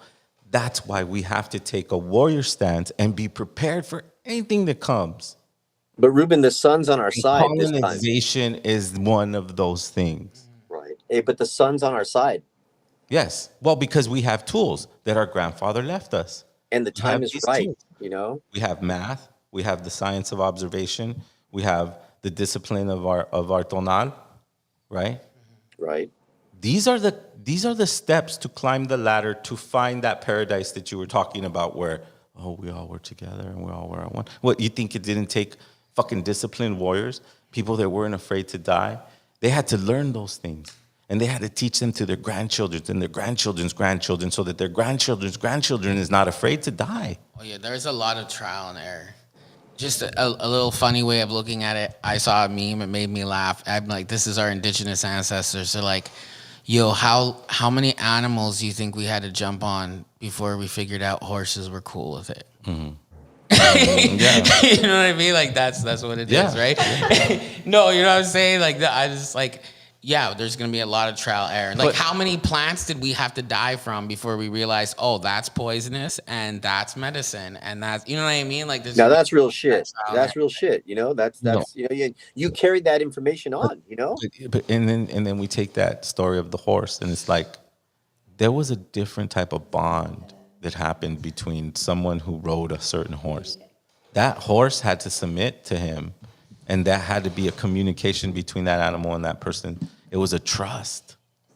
We're mysterious beings of life. We're not what the Europeans describe us as. We're nothing like their philosophy, religion, science. We're nothing like that. We're fucking mysterious in the sense that we believe that our calendars were circular, right? They're cyclical. And I believe they, during certain cyclical rotations, portals open up in certain places of the earth. just And one this good is one. this is how we retrieve information, right? I'm talking about on a level that's beyond the Gregorian calendar. Right now, people will hear me and they're like, "Oh, look at that hippie. He's thinking about these weird." No. When you're connected to something, that means that you're submitting that the earth is far more greater, far more mysterious. You think you know every single plant that she has? You think you know every single mineral she has? You think you know every fucking single river, every single mountain, every single cave? Nah, the white man's not that bad. He's not that dope. He doesn't. He doesn't. Ours did, because we sat there and observed this cyclical phenomenon that kept happening, and we understood that at certain times things opened up and closed. I think that something that's interesting that we should take advantage of right now is because we're talking a lot about Mother Earth, Madre Tierra. You know, we're talking about, you know, you keep bringing up about how you get this communication and this code through the blood of your mother. And you talk about inipis and temazcal, which for those who don't know is sweat lodge, which in my teachings up north is the sweat lodge represents a woman's womb. Mm-hmm. It's like when you're in the womb of your mother, right? Mm-hmm. And right now we have this powerful matriarchal spirit with us who's very, very in her feminine power, the Kel Shequetmek woman who comes from hereditary chiefs whose mom is a hereditary chief. And I would love to hear, you know, also your opinion on, you know, matriarchy and, you know, how we heal. I don't know. I don't even want to tell you what to say. Like, what is your life giver opinion on some of these things of like healing, maybe even as like men, or how we can honor the indigenous women in our communities better, or, you know what I'm saying? Like, I don't know, I'm throwing this at you, but I'm just thinking like we keep coming back to that, but I think that, and it's like two men mansplaining it. I want to hear like your feedback on that. One thing I appreciate about you so much, HK, is that you work with the men to create these circles of conversation, and you hold the brothers so that the brothers can hold each other, and then they can treat each. Because a lot of times, women, like, we're a little softer, like we be powerful forces, but because you know how you give me flack for being, you know, I believe everyone is the best. is the best in everyone, right? So like then that could be like maybe a feminine trait and that's what a mother does to all her kids. Even when her kids are bad, they say, "Oh, I love that. Only a face's mother can love," or that person's inherently evil, but his mother loves him or her. Whereas a lot of times men don't always feel comfortable talking about their, intricate emotions and feelings. They hold each other as brothers in like the masculine or maybe in intellect, but less about like their actual emotional things that are happening. Something that women are inherently just do all the time. It's just who we are. We have that sixth sense, that mother sense, that life giver sense that automatically makes us feel like the wounds of others, and I can't, to a fault, And so when the brothers hold each other, like you do, and you've been dedicating your life to working with male especially that have gone through the traumas that you have, so that these men can treat not only each other better, their wives, their mothers, their sisters, themselves better, and you hold it to a higher standard. Because for you to even acknowledge me right now the way you did, and the way you acknowledged me in the car when you're like talking about, oh, like even with these, you gave me these first, and people might call it a gentleman, but it really is just somebody that looks out for the women, looks out for the life givers. And you're like, if I had a life giver in my car and we're having a 1-bedroom Airbnb, like you're gonna get the bed because you're a life giver and you're an indigenous life giver in my car, in my house. Like, you know what I mean? Like that's respect. Because it takes the men actually to hold each other and to hold each other accountable in these circles. But they also look up to the mother to lead them, right? Mom, would you ever treat your wife, your daughter the way you, like, if you love your mom, why would you ever hit her? If you love your daughter. And sometimes it takes a man to have a daughter for him to finally understand the world, And sometimes it takes, because my mom, I've never seen someone so brazen and strong, but she is sensitive too, like me. Like I've watched her cry when she holds it all together for everyone all the time. And I'm like, but because she can do it with such a stern, but like grace, there's something graceful about her. That's why women make such amazing leaders, because we can do, and it's like not just going back to like, oh, that's when we hold into our power, we're bitches. And people like definitely throw that out on like women that are leaders in a lot of places because she's trying to stand in her strength. Oh, now she's a bitch, or trying to shame, or she's to see you next Tuesday, and you're like, okay, well, actually, that's actually a goddess of like the feminine energy. We want to reclaim our words as females. So, for me, learning, I guess, leadership training in my lines of work, and even in audio, being like one of the only girls like out in the first, like, or indigenous women that I know, and learning to like meet more indigenous women that are wanting to get into audio, and like helping encourage them, and knowing that I'm like the first indigenous person to ever work the Juno Awards, which is like our Grammys in Canada, and then being like, okay, I can do the tech stuff, but I'm also a singer, I'm a rapper, I'm an artist. There's so many things that we have to be as a woman and also there's so many things that people expect of us that contradict each other, like be demure, but then they'll be slutty. And then there's men being like, in drag and doing like the two-spirit thing, which we are all two-spirit. I think most of us are in this world. But I'm just saying, like, there's always a way a masculine will do something they think is better, or a better version of it that's feminine, right?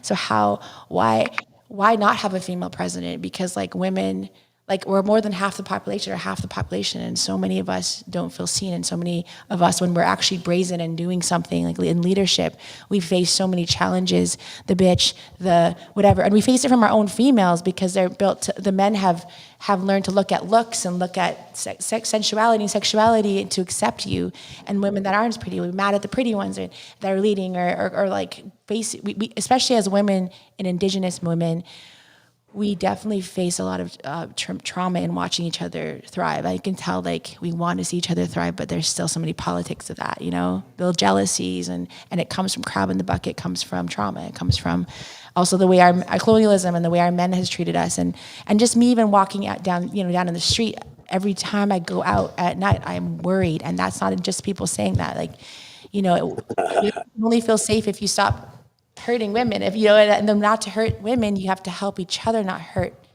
Look at yourselves. The brothers need to be held. The brothers have trauma.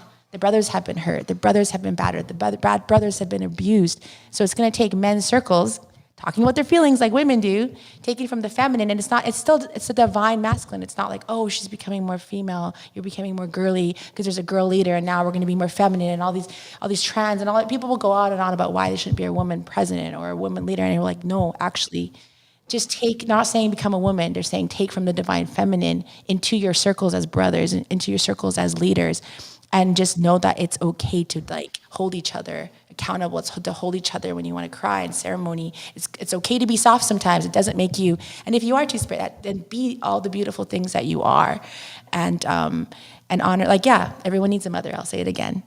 A female chief is an amazing thing because she gives the whole community a mother, right? And that's what my mother does in the most beautiful way that I get to witness every single time I see her. And when she sees me shine in this world, it helps her lead better because she didn't quite know how to come into that voice at first. And she was trying to be demure because she came from a generation where they were demanded. They were from post-residential school, the first generation that was like still in it, like just coming out of it. And they were told to shut up. They were beaten the language. So when she's rising now, it's because she like broke that cycle for me. We're all cycle breakers, right? Us females now. So like our generations of leaders, of female leaders, got it from my grandmother. My grandmother, our beautiful matriarch, she started Carrier County Family Services, which has changed lives of thousands and thousands and thousands of Dachau and Chilcotin and the whole interior of so-called British Columbia. That started from my grandmother. And it started around a kitchen table.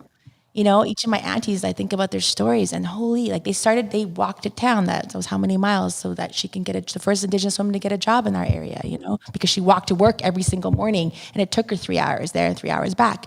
But that's like resilience. And if I can learn from them, it's like, there's no lines in the sand for us anymore, girl. If you want to be an audio engineer and you want to go to fucking Junos, well, Creator's going to make a fucking way for you to do it. If you want to sing like our girl Tia and like different, and me and women that are like, it hasn't been done before, we just got to step over that boundary. And we had to have our men to help us. They're our protectors. They're the ones we don't want to be so hard. I want to be able to soften into my feminine. And when I'm with someone I feel safe, I soften into my feminine. Anyways, I can go on for literal hours about this, but I think show for the listening. I think in the process of healing, in the time that we're healing, at first when I was younger, I felt like we can change things, but really we need to go with things. Just like summertime comes in, winter, fall, all those things are smooth transitions, and I feel like men are learning how to be different men other than colonial patriarchal men, and women are learning how to be those nurturer gatherers of energy, right? Because you don't just gather women energy, you gather children energy and men energy. You have to bring all of it together. So, but we're still in a space where we're both learning our traumas, because I stopped talking about women or giving an opinion about what women should do or say or do. I just cannot make a comment on it, because the traumas that I feel as a male, I know as a female, they probably went through 100 times more than us. And I'm talking like hundreds and hundreds of years of. Every month we do.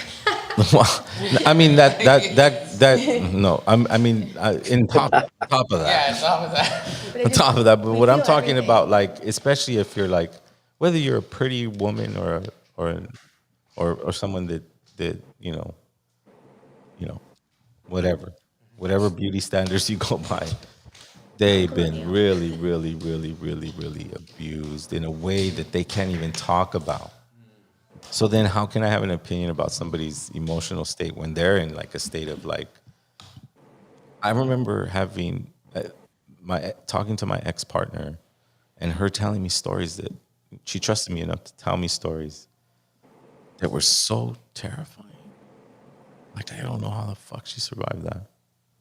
I don't know how she didn't just go, I'm done with everything.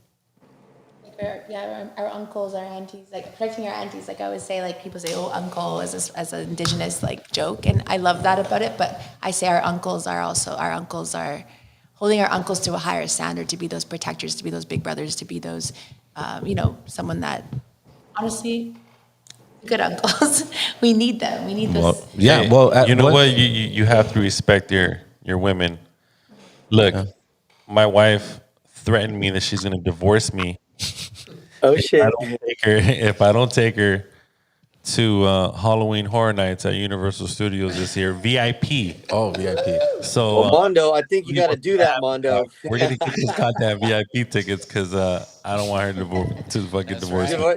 Yeah, she don't ask you a lot, does she? It sounds like they don't ask much, Mondo. No, well, you know she's Double never VIP. been there, and I fucked up for even mentioning it. So it's gonna happen. Yeah, it is. If anyone's married, dog, Good man. you guys know Good what time man. it is. Good man. So I'm looking forward to going to Halloween Horror Nights VIP. Because, you know, if you go to those places without VIP or the quick pass, good luck, dude. You're waiting fucking 2 hours in a bullshit ass maze line. Good to know. You know, that's fine. There's this interesting thing that men are so afraid of giving women power, and because like since I was young, I heard this thing. I was like, oh, it's emasculating. You're pussy whipped if you listen to a woman. If you listen to your partner, oh, you're just a bitch. You're this, that. All these things that we associate femininity with like weakness, or especially in correlation to men.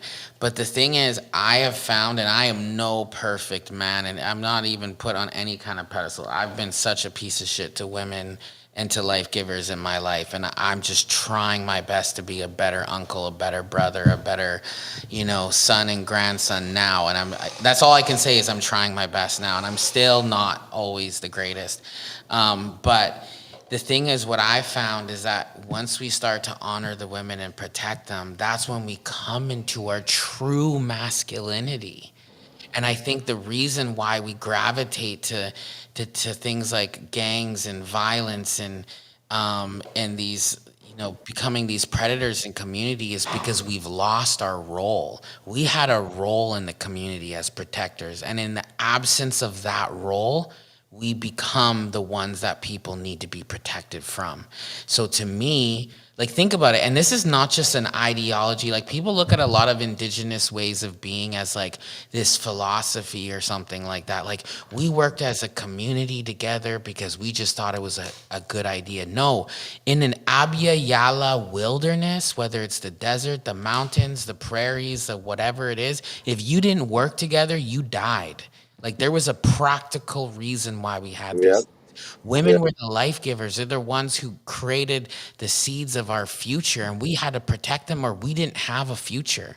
You know what I'm saying? Like, it comes down to that. So I feel like when we reclaim those roles of protecting the women and supporting them and honoring them and their leadership and their thoughts and words, that's not emasculating. That is the epitome of masculinity. That's when we step into our true masculine. And I'm not saying, because there's so many people like, oh, look at this guy virtue signaling. He's just trying to fucking fuck feminists or some shit. No, that's that ignorant thinking that keeps us in the darkness. No, for real though. Like, you see that online all the time, the trolls, right? Right? But that's how we say it. Yeah, you know what I'm saying? No, you know what I'm saying? Not gonna pick you, bro. Yeah, no, bro. It's so Yeah. true. And like, my dad is probably the most amazing example of like what I like to see with the divine masculine with my mother, because like he's one of the most intelligent people like I've ever had to. I mean, he's my dad. I'm like, yeah, but he's honestly so smart. He's innovated so many things, and he's like kind of like a genius, and yet he holds space for my mom to lead, because it's like her community, and that he decided to migrate to be on her community, and so he's like literally like her top advisor, and so they do it together, right? Everything is done together, but he lets her lead in a sense of like, I honor you as the leader. Mom always jokes like, Dad's like, I wear the pants, I'm the head of this household. Mom's like, I'm the neck that turns it whatever way I want, and she makes me laugh because it's actually kind of cute, right?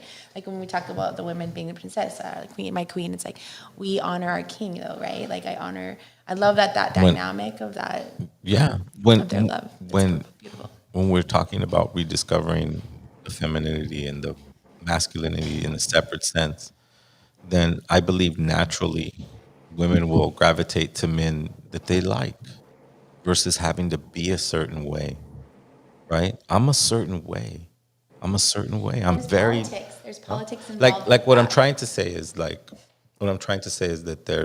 I'm a certain way and I'm a very disciplined way. And I think that's what caused a friction with me and my ex-partner, was that I'm not going to say that she wasn't disciplined, but she didn't prioritize discipline. You know what I mean? It was okay to once in a while do things. Right? It's like, oh, it's okay. It's all right. No, and it's like, whoa, now you're making an excuse for every goddamn thing. And that's taking me away from being disciplined. What I'm trying to say is that, okay, so it didn't work out. But someone will like my discipline. But I'm going through the exact same thing right now, like, and I'm going through. Yeah, a female will but go. It has to do with that same thing, like, and then it could be both ways, right? You can have Right, someone right. you really love that's actually so kind and amazing, and he has to also be in his masculine and as like a leader in a sense of like, I'm a man. I'm going to help you take that charge. Or- He's still kind. But see, Look at him and tell him that. but no, but what I'm trying to say. There you has know to what? be a balance of the two. But, no, but what I'm trying. 100%. There could be worse, Zero. You know, me being in the hip hop game, I do not condone, I do not support the vicious, brutal stories I've heard of what P. Diddy is doing to these guys. Bless you, Mondo. The fucking diddler himself, dude. I call him the fucking diddler. Look, Did it all. This cat, What I'm he trying got to caught say- with like what 1,000 Freak bottles off. of baby oil. Yeah, freak off, right? What the fuck are you It was- doing it's from running Costco. around? Yo, Zero, what the fuck are you doing running Costco around would with buy in bulk. 1,000 bottles of baby oil in your bathroom, bro? I mean, I think they're putting, a lot of speculation was that they were putting drugs on it, but Yeah. just to go back to our Oh, point, wow. it was a I didn't bit- think about that. I thought you lived close to Costco. we have issues with our partners sometimes because we feel like he's not being masculine. He needs to be more masculine, or he needs to be more in his feminine. How about him just let him be himself? He's the way that is because someone beat the shit out of him. His mom ignored him.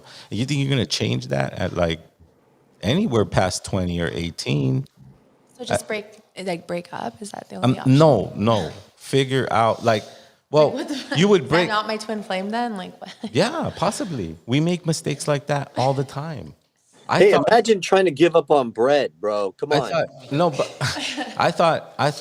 It's the natural order of things. It's not us going, oh yeah, I really don't like you. And it's really me and my ex-partner, just to clarify, she became a midwife.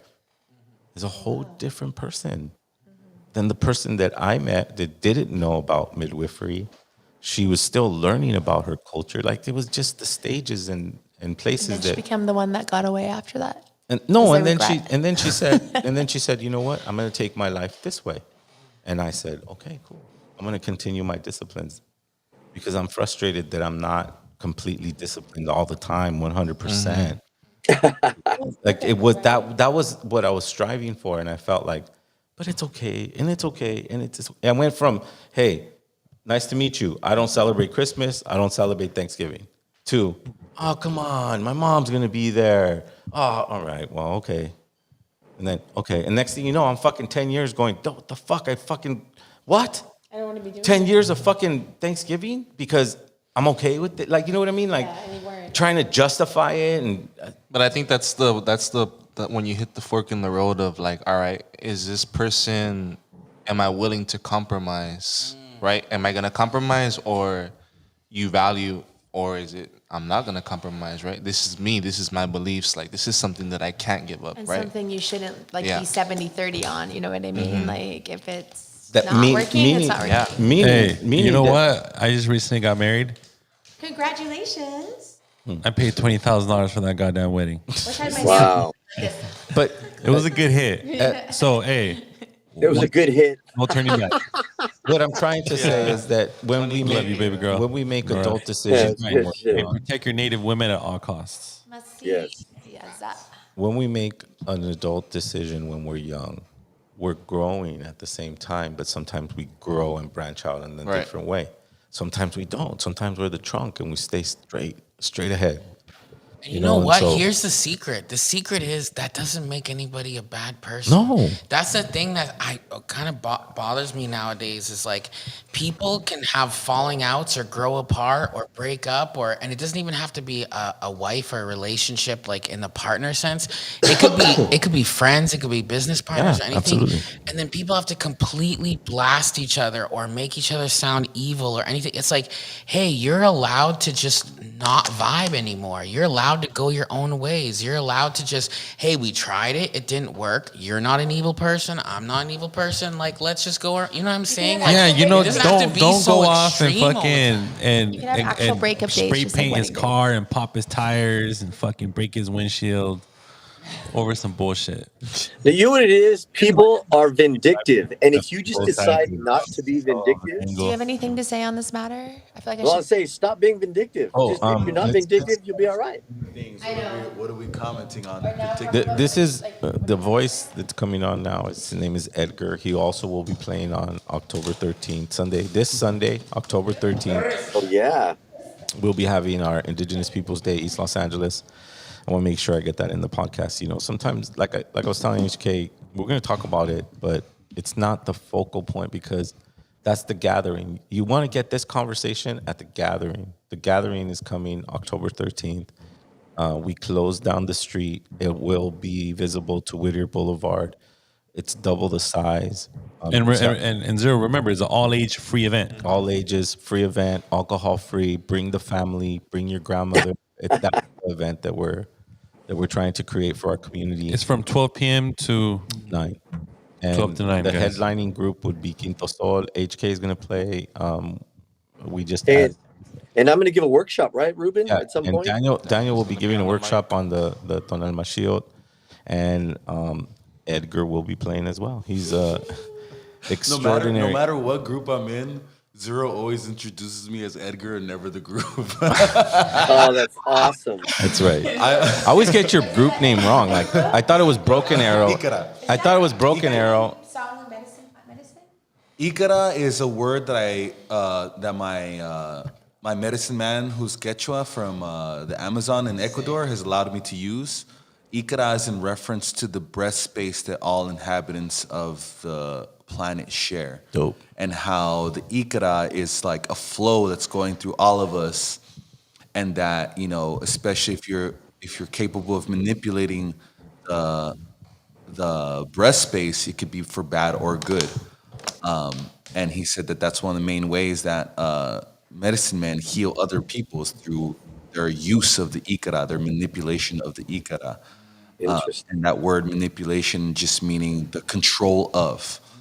Like thinking about that, reading about this exact same thing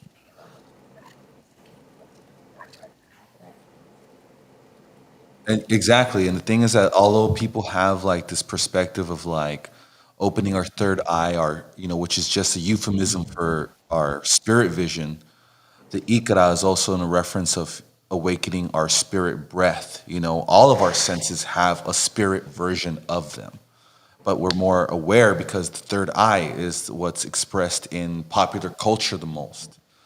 Our spirit vision, which could mean like seeing the best version of yourself, seeing the future, seeing the present in which you cannot observe physically.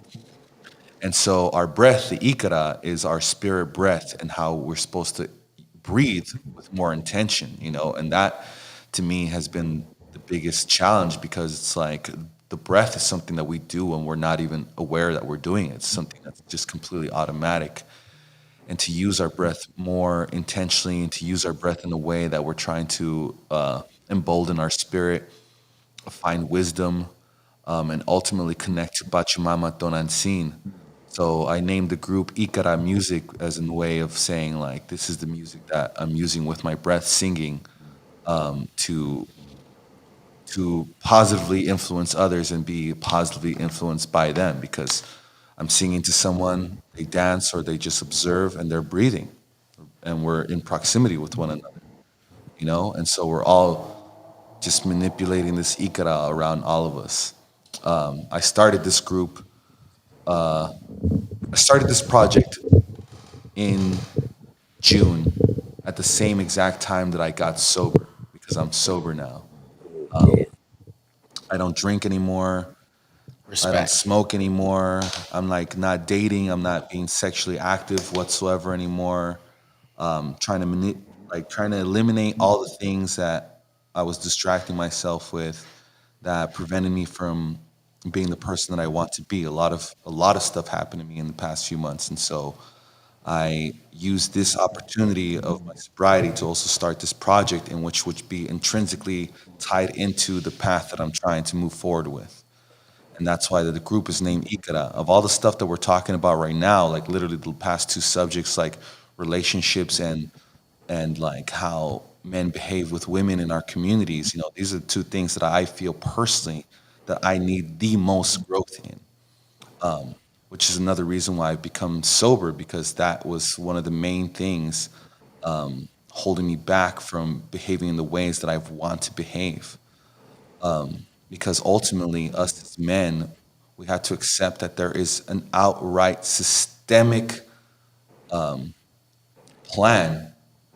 and that it's deliberate in the way that they want to control us and how we behave in our communities in that regard. And easily that's the place within myself, even though I was good in many ways. That's the thing about healing and behavior, is that it's not linear. And in the past couple years, because of my grief over the death of two people that I loved dearly, I allowed my drinking to reach levels that had never previously ever gone before. I had never drank alone before. I'd never drank in secret before, ever. But then that started happening because of of all the different things that we're talking about. I grew up in South Central LA. Two people that I loved dearly suffered terrible fates in a way that I was almost glad for their passing, because they were finally released from their prisons of misery that they had to exist in life. And just dealing with that, dealing with the extreme harsh reality that we have to occupy in this world. One friend that I'm talking about, he went to prison years and years ago. Went to prison for possession of weed. He was arrested at the Rose Garden by USC where we were smoking. They sent him to prison even though he was autistic. And he stood about 5'3". And what happens when he goes into prison? That's the thing, when people were getting busted for weed, you were sent to a maximum security prison because of how weed was classified within the United States. And you have to thank Kamala Harris for that right there. And so he went to prison. He became addicted to crack because they forced him to take crack in there. And because that was probably one of the only ways that he could escape in his mind from that reality. He told me about the horrific things that he did, that was done to him in there. And then he spent 10 years living in the street, sleeping under cars, And that's the thing, the point I'm trying to get to is that his passing made me drink, which drinking was not the only reason why I was behaving in super negative ways. But the drinking and the grief, made me behave in ways that I found dishonorable. It made me behave in ways that I do not want to behave like that. And so that's the thing about grief and healing. None of it's linear. And even though I behaved in many positive ways with people, all it takes is for a moment to do something that takes all that honor away from yourself, And that's what I'm trying to do with this project right now. So I'm trying to honor myself and be the person that I want to be, and eliminate all opportunity for behaving in ways that I know is not me. Like the whole time that you guys are talking, these are the things that I'm talking about, the ebb and flow of different relationships, and I'm like, when I'm talking right now, I'm really speaking to men, to myself, no matter what happens, no matter what, it's never too late to change. It's never too late to stop. And that's the horrible cycle that the oppression puts on us, is that it uses the pressure it puts on us, the brainwashing, and it gets us to act out. It gets us to do things that are dishonorable, that are negative. And then here we are. Now we've come to a place where we've done something really dishonorable and negative. And now we reach this place where it's like, okay, now I've done this. Now I'm a bad person. How can any good I do erase that now? Can any good I do wash that away? And so we continue doing bad things because we think that there's no hope of changing or that there's no point of changing. You know, to to behave in good ways, we must ultimately believe that we are good people. You know, and that's the journey that I've been in for the past 4 months. Been in therapy, been in ceremony, been sober. You know, like those are the points that we need to reach. You know, yourself and yourself.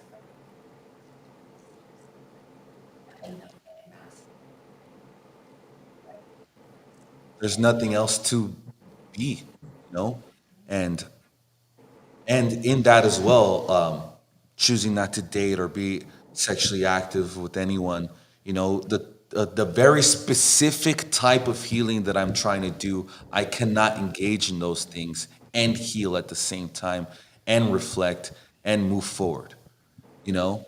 And so it's like, I know I just went on this whole thing right now, but all the things that you guys were talking about got me Fasting from all like, of it, and I've been there where I took 6 months.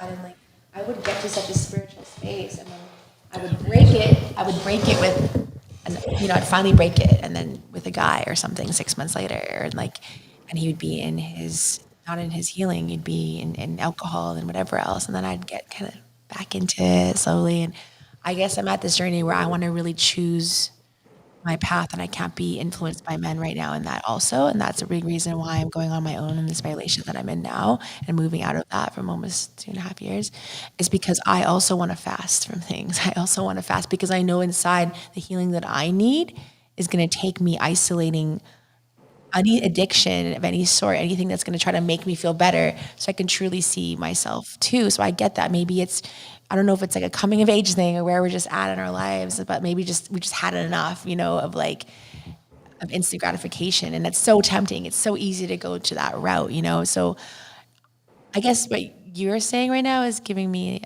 motivation to walk that path like that I want to do for a while too. Not saying I don't know how long it will be, but a red road, anything like that, sobriety, like going with him down here and he's sober. We're meeting another sober brother.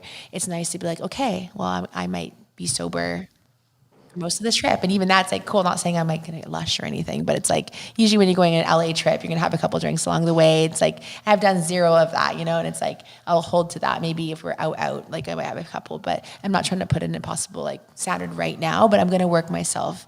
And part of that is like me going solidarity and breaking up with my beautiful partner. Not because it's like because of me. It's because of my growth that I need to force upon myself, the discipline that I crave. He doesn't crave, you know, the stuff that I want to put in my body. I want it to be pure. I want to reach that spirit quest because I know that creator wants more from me. I know that I have something in my voice that needs to be, and I can't get there with all these numbing, with all these men, with all these things. Well, not men, even one man. I just can't right now. So I thank you for your encouragement and telling that's part of your story because that's super, super, super, super powerful and super, super, super hard to do. Super hard, especially in our prime. You know what I'm saying? Just kidding. Oh, you think what? You're up, women. Just kidding. I just wanna say Pariush Numanu, muchas gracias, hermano, to this beautiful, beautiful, fucked up and amazing, wonderful brother. I appreciate you, bro. And I say that as a fellow fucked up, trying to be as good as I can be, brother. That vulnerability is such power, and I've learned in my own journey that, like earlier when Danny was talking about like holding space with each other as brothers, that vulnerability gives permission to other brothers who might be watching, who might be in the room, who might be wherever down the road seeing this, gives them permission to be vulnerable and to be fallible, and to heal also as well. And I can say honestly, like, in the indigenous community, we hear the word warrior a lot. Warrior, we got to be warriors, we got to be protectors. And even when I hear the brothers in the community talking about being gangsters, that's what I really hear. Like, I hear our ancestral calling to wanting to be a warrior. And we always see that in a sense of our physicality, because ancestrally, I think it was associated a lot with our physicality. And I think even still it can be to certain extents. But I also think a lot of a modern and like when, Zero was talking about how things change, right? Nowadays, I feel like a big part of being a warrior is not so much, especially for us men that have been so twisted and perverted by colonialism and lots of bad things. Even how the brother was talking about earlier about, murder rap, drill music, how it gives us this perverted sense of what it means to be a man, to be a warrior, a gangster, all of these things. I think the modern sense of being a warrior is being able to go internal, right? Yeah, you're gangster, you're tough, but can you not drink or do drugs for one night and sit in a room with no TV, no cell phone, no women, no distractions, and look and peer into your own naked soul? Can you do that? That's warrior shit. That's real. Like when Zero's talking about doing vision quests, like I did a vision quest, not for 5 days, but for 4 days, right? No cell phone, no people, no water, no food, nothing on the land. Man, you'll learn who you are in that. You take away all those things and you delve deep into who you are. And you have to look into the deepest, darkest pieces of yourself. There's a lot of beauty there, but there's also a lot of darkness. And I feel like that's what we have to do to heal, right? You don't get to skip that part.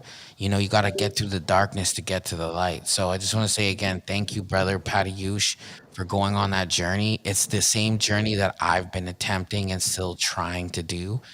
And in Zero and a lot of brothers, man, a lot of us, there's a lot of us out here who are, and more every day, who are going on this journey that's saying, you know what, I need to be better. And the best way I can be a protector and a warrior is first fixing myself and not having to be someone that the people in the community have to be protected from.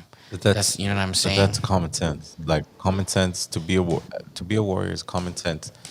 The warrior is the most able of all the community.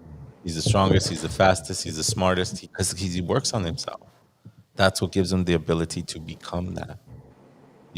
That's it's it's it's like when we say warrior, it's not somebody who beats people up or kills people or defends people. A warrior is aware of his surroundings and is protective of those surroundings, right? Like a warrior But I think creates it's a been warrior. misconstrued by people. That's what I'm saying, to those Yeah, other negative no, things. absolutely. Yeah, yeah, I mean, well, we don't have what we have is a Hollywood version of a warrior. We don't have what a warrior is, and that's a very loose word because there's warriors of many things. Knowledge, knowledge. There's warriors in battle. There's warriors in discipline. There's warriors in fatherhood. There's warriors in grandfatherhood. There's There's fight. women warriors. Yeah, fire. There's women in birthing. That's a Yeah. warrior. We all know that. That's common sense. And that's where we need to return to, because no books, no doctrines, none of that stuff helps us with the stuff that we deal with in everyday life. It comes to a point where you have to just either, bandage the wound, and first acknowledging that you had a wound, right? Your sobriety, your difficult choices, the ones that you made. You put a band-aid on it by going, I'm not doing shit. Nothing other than my art. That's the bandage. And we all travel through those difficulties in our time. And believe it or not, I think we ask for them. Warriors have to challenge themselves so that others can see the discipline that lives inside of them. That becomes inspirational to others. Like the stories of Sitting Bull inspire me. I never met him. Never, nothing, never. Grandfather, brother, no one told me, oh, we're connected. No, it's just the story.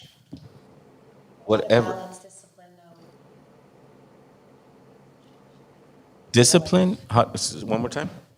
How do you learn how to balance like discipline, right, with like these practice like fasting and for our own healing with everyday life when it comes to like, just like how long do you know are you healed? Like 6 months in, am I going to feel like, or Well, do I continue to always practice some part of this?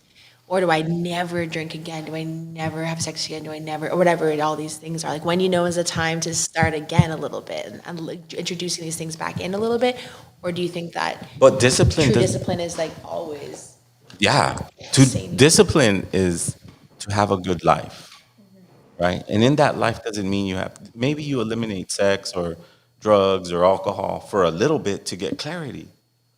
It doesn't mean you don't meet somebody that you have fun with and that you enjoy that stuff with, and then you do it in a moderate sense. Whatever it is, I don't know. Everybody's life is different. But discipline to me is very defined. And we talked about this a little bit with Sky. So discipline to me, in the way I defined it, is a commitment to action that you do consistently. That's discipline. Right now, I need to be by myself. You made a commitment. Now you have to do the action. And then you have to do it consistently. There you go. Discipline. Discipline. There it is. But most people make a commitment and go, I can do that now. That's not discipline. How do you expect to? I think that the way I speak confidently in my culture. I speak confidently about the nutrition that I take. I speak confidently about fasting because I've been doing it for 8 years. And you know what? It's not just for 8 years, it's for the rest of my life. That's my discipline. So that when when my grandchild looks at me in my face and goes, Grandpa, why are you so thin? How come you're so strong? Because I have discipline. That's why. Simple. I have discipline. So get on my back as I do these push-ups. That's my goal. Yeah, like longevity. So I need to have discipline to get to that space. But I can't get there if I'm not emotionally happy. It's not about discipline. Does not mean strip everything away. It strips everything away. You're romantical and you're just like more in your flow, right? And then to be spontaneous, flow, you can't say no to everything. You know, you have to be a fuck yes to most things. Like me coming down on this trip spontaneously, that's turned into like this amazing, connections and opportunities and all these things. But like I had to say fuck yes. Like I'm going through like a lot of changes right in my life. It might not have been the best in my head a rational decision to make at this time with what I'm going through at home and the changes that I'm doing. But it honestly felt like all the obstacles were kind of taken out and they're getting taken out one by one. And it was like, no, this is actually meant to happen. I need to say yes. So there's times where I have to balance like the yes with the flow of life and then the discipline of what you want to be. Why am I taking everything away right now? Why am I giving up my apartment? Why am I leaving Vancouver? Why am I breaking up with my partner? Because all these things, I realize that's not my happiness. My happiness is in here, and then for me to really try to get to where I want to be, and I have that destiny. We have it in us. We know in our essential soul what we want, where we want to be, and I have to strip all the other things away, discipline myself every single day to get there. When you say, I know where I want to be, how I feel like it naturally works is that you find someone who naturally helps you. Sometimes it's a male, sometimes it's a female. Sometimes you're like, and if, what I'm trying to point out is that you're living your life and then this person will come and help push a little bit of that wind towards your way because they see your dream and they see your goal. Just kind of like I see Edgar. I've known Edgar for such a long time. I fuck up his band name every time. It's like Broken Arrow, right? No, it's Earth Arrow. Earth Arrow, yeah. I know it's Earth Arrow, but I kept telling you it's Broken Arrow. Oh man, this guy's amazing. He's fucking from Broken Arrow. That's such a good name. My first band was named Icaro. That's why I was like, So Icaro was plant medicine songs.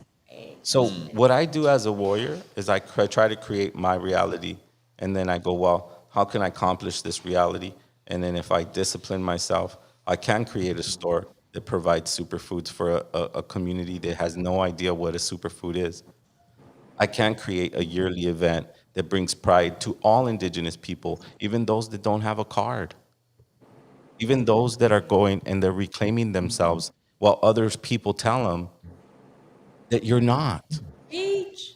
You know what I mean? Like a lot of people tell Mexican people or people of like, you know, South America or whatever that they're not native, but we are native. They didn't destroy us.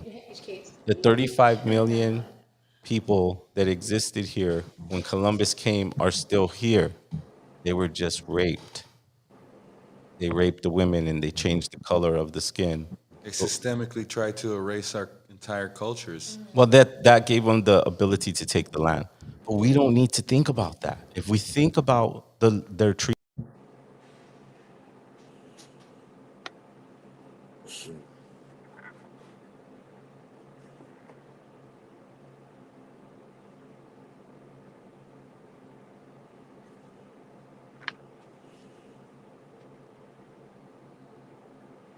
Hey, Mondo, can you hear me?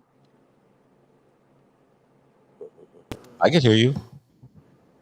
Because you're okay. I just want to make sure that your video's down. I think. Yeah. The camera's down, Yeah, guys. yeah. So Unfortunately, the Sorry. camera went out, but I think we still have our audio. Yeah. No, you went silent there for a second. So with that being said, you know, we've been here quite a bit, and you know, we're gonna let's put it back on a focus a little bit. Yo, Sunday, Zero, October trip out. 13th. It's always a packed house. Yeah. That's when it goes That out. is it. That is Remember, it. guys, we got Indigenous Peoples Day, East LA going down. Yes. October 13th. Yes. Respect. Yeah. And then we got brother Edgar with pronounce your band's name. I don't want to fuck that up. Ikara Music. You can Ikara. find us on Instagram, ikara.music, ICARA.music. You will not be disappointed with the people that we have and the programming that we have for that day. Ikara. It's a I love family event, and all you LA native podcast listeners, Daniel may be in the house. He may. I think that there was a rumor that he was going to come down here, so you get to meet Daniel in person. Well, I was trying to share a empanada with HK, but apparently there's no bread, so I have to bring something else. He was trying to share an empanada with you, but you don't eat bread no more. No, I mean the only thing I'm gonna have is I'm gonna have some tacos and some pupusas. Hey, but brother, it just leaves me all Yo, you know? Listen, I'll eat an empanada for October not gonna be 13th is pupusas, bro. cheat day, bro. I love it. That's what I want to hear. That way I'm not all aguitado. ¿Qué?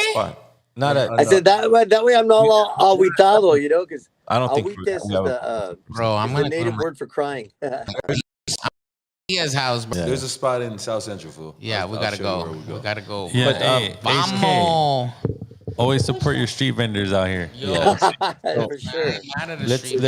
let's say goodbye And to the defend them at all audience. costs. Let's say Defend them goodbye at all to costs.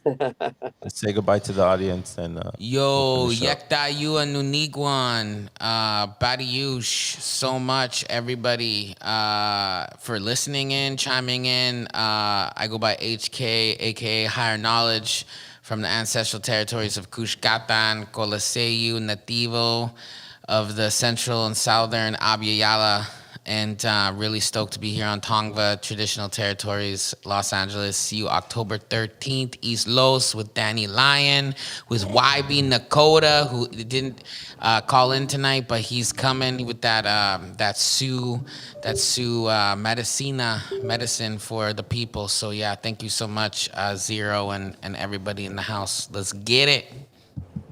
You want to say something down the line? Yo, I just want to say masicho for having me here and dropping some feminine energy in the chat.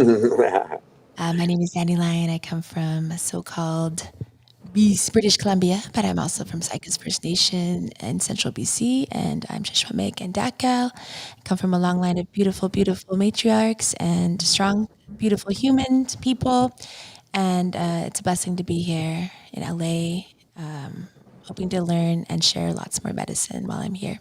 Thanks for having me, Zero, and this amazing hip-hop show. Let's go. I want to thank the homies right here. It's so good to see HK again.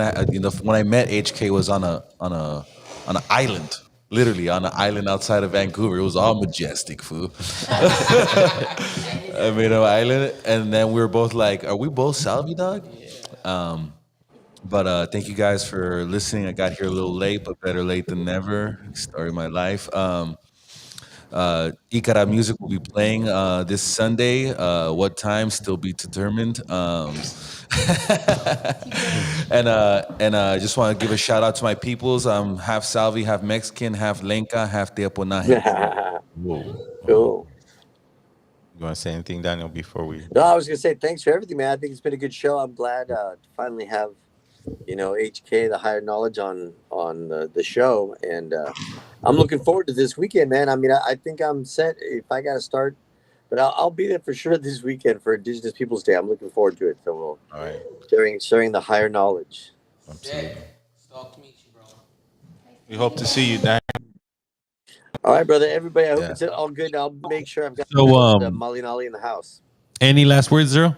Yeah. So on October 13th, we are gathering because we're making a statement. I think across Turtle Island, not because we're using the Gregorian calendar to specify a day of our celebration, but more along the lines of replacing somebody who came to this land with violence and many other things. I won't even go down the list.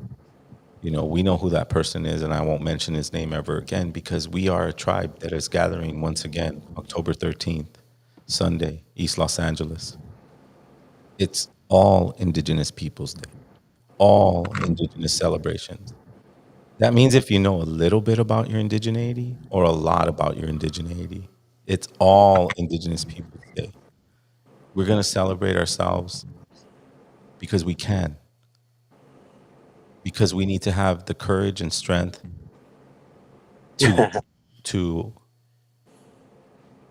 face those that say that we're not. I can't tell you how many times in my 25 years of walking this path, how many people told me that I'm not Aztec, I'm not Mexica, I'm not Dakota, I'm not, but I'm the one doing the ceremony. I'm there, I'm sitting there. I mean, not be, but I'm doing. And it led me to doing or learning a discipline that I crafted for my own self. We all craft our own discipline to create our own happiness in our own reality because this is our dream. When we let others rule our dream, then things like Indigenous Peoples Day will never happen. And so, in my lifetime, for my grandchildren, for 7 generations down in the future, we're creating Indigenous Peoples Day, October 13th, where people come from all across Turtle Island. And this is just the seed, remember, just the seed. Come and enjoy our gathering. Come and enjoy our family. Let's learn stories. Let's talk to each other. Let's buy feathers. Let's make exchange. Support the vendors that are going to be there. They work so hard. Right now, they're making their things right now, all happy, waiting for someone to buy and connect with their own self. And they're going to use this little symbol that they got from a vendor at our gathering. The prophecy was true. Turtle Island will meet again. Thoughts and prayers go out to Ironhide. He's sharing in the chat that his father passed away at 79. So Uh-huh. our thoughts and prayers are with you, brother. Oh, Yeah, thoughts and prayers for the brother, for sure. absolutely.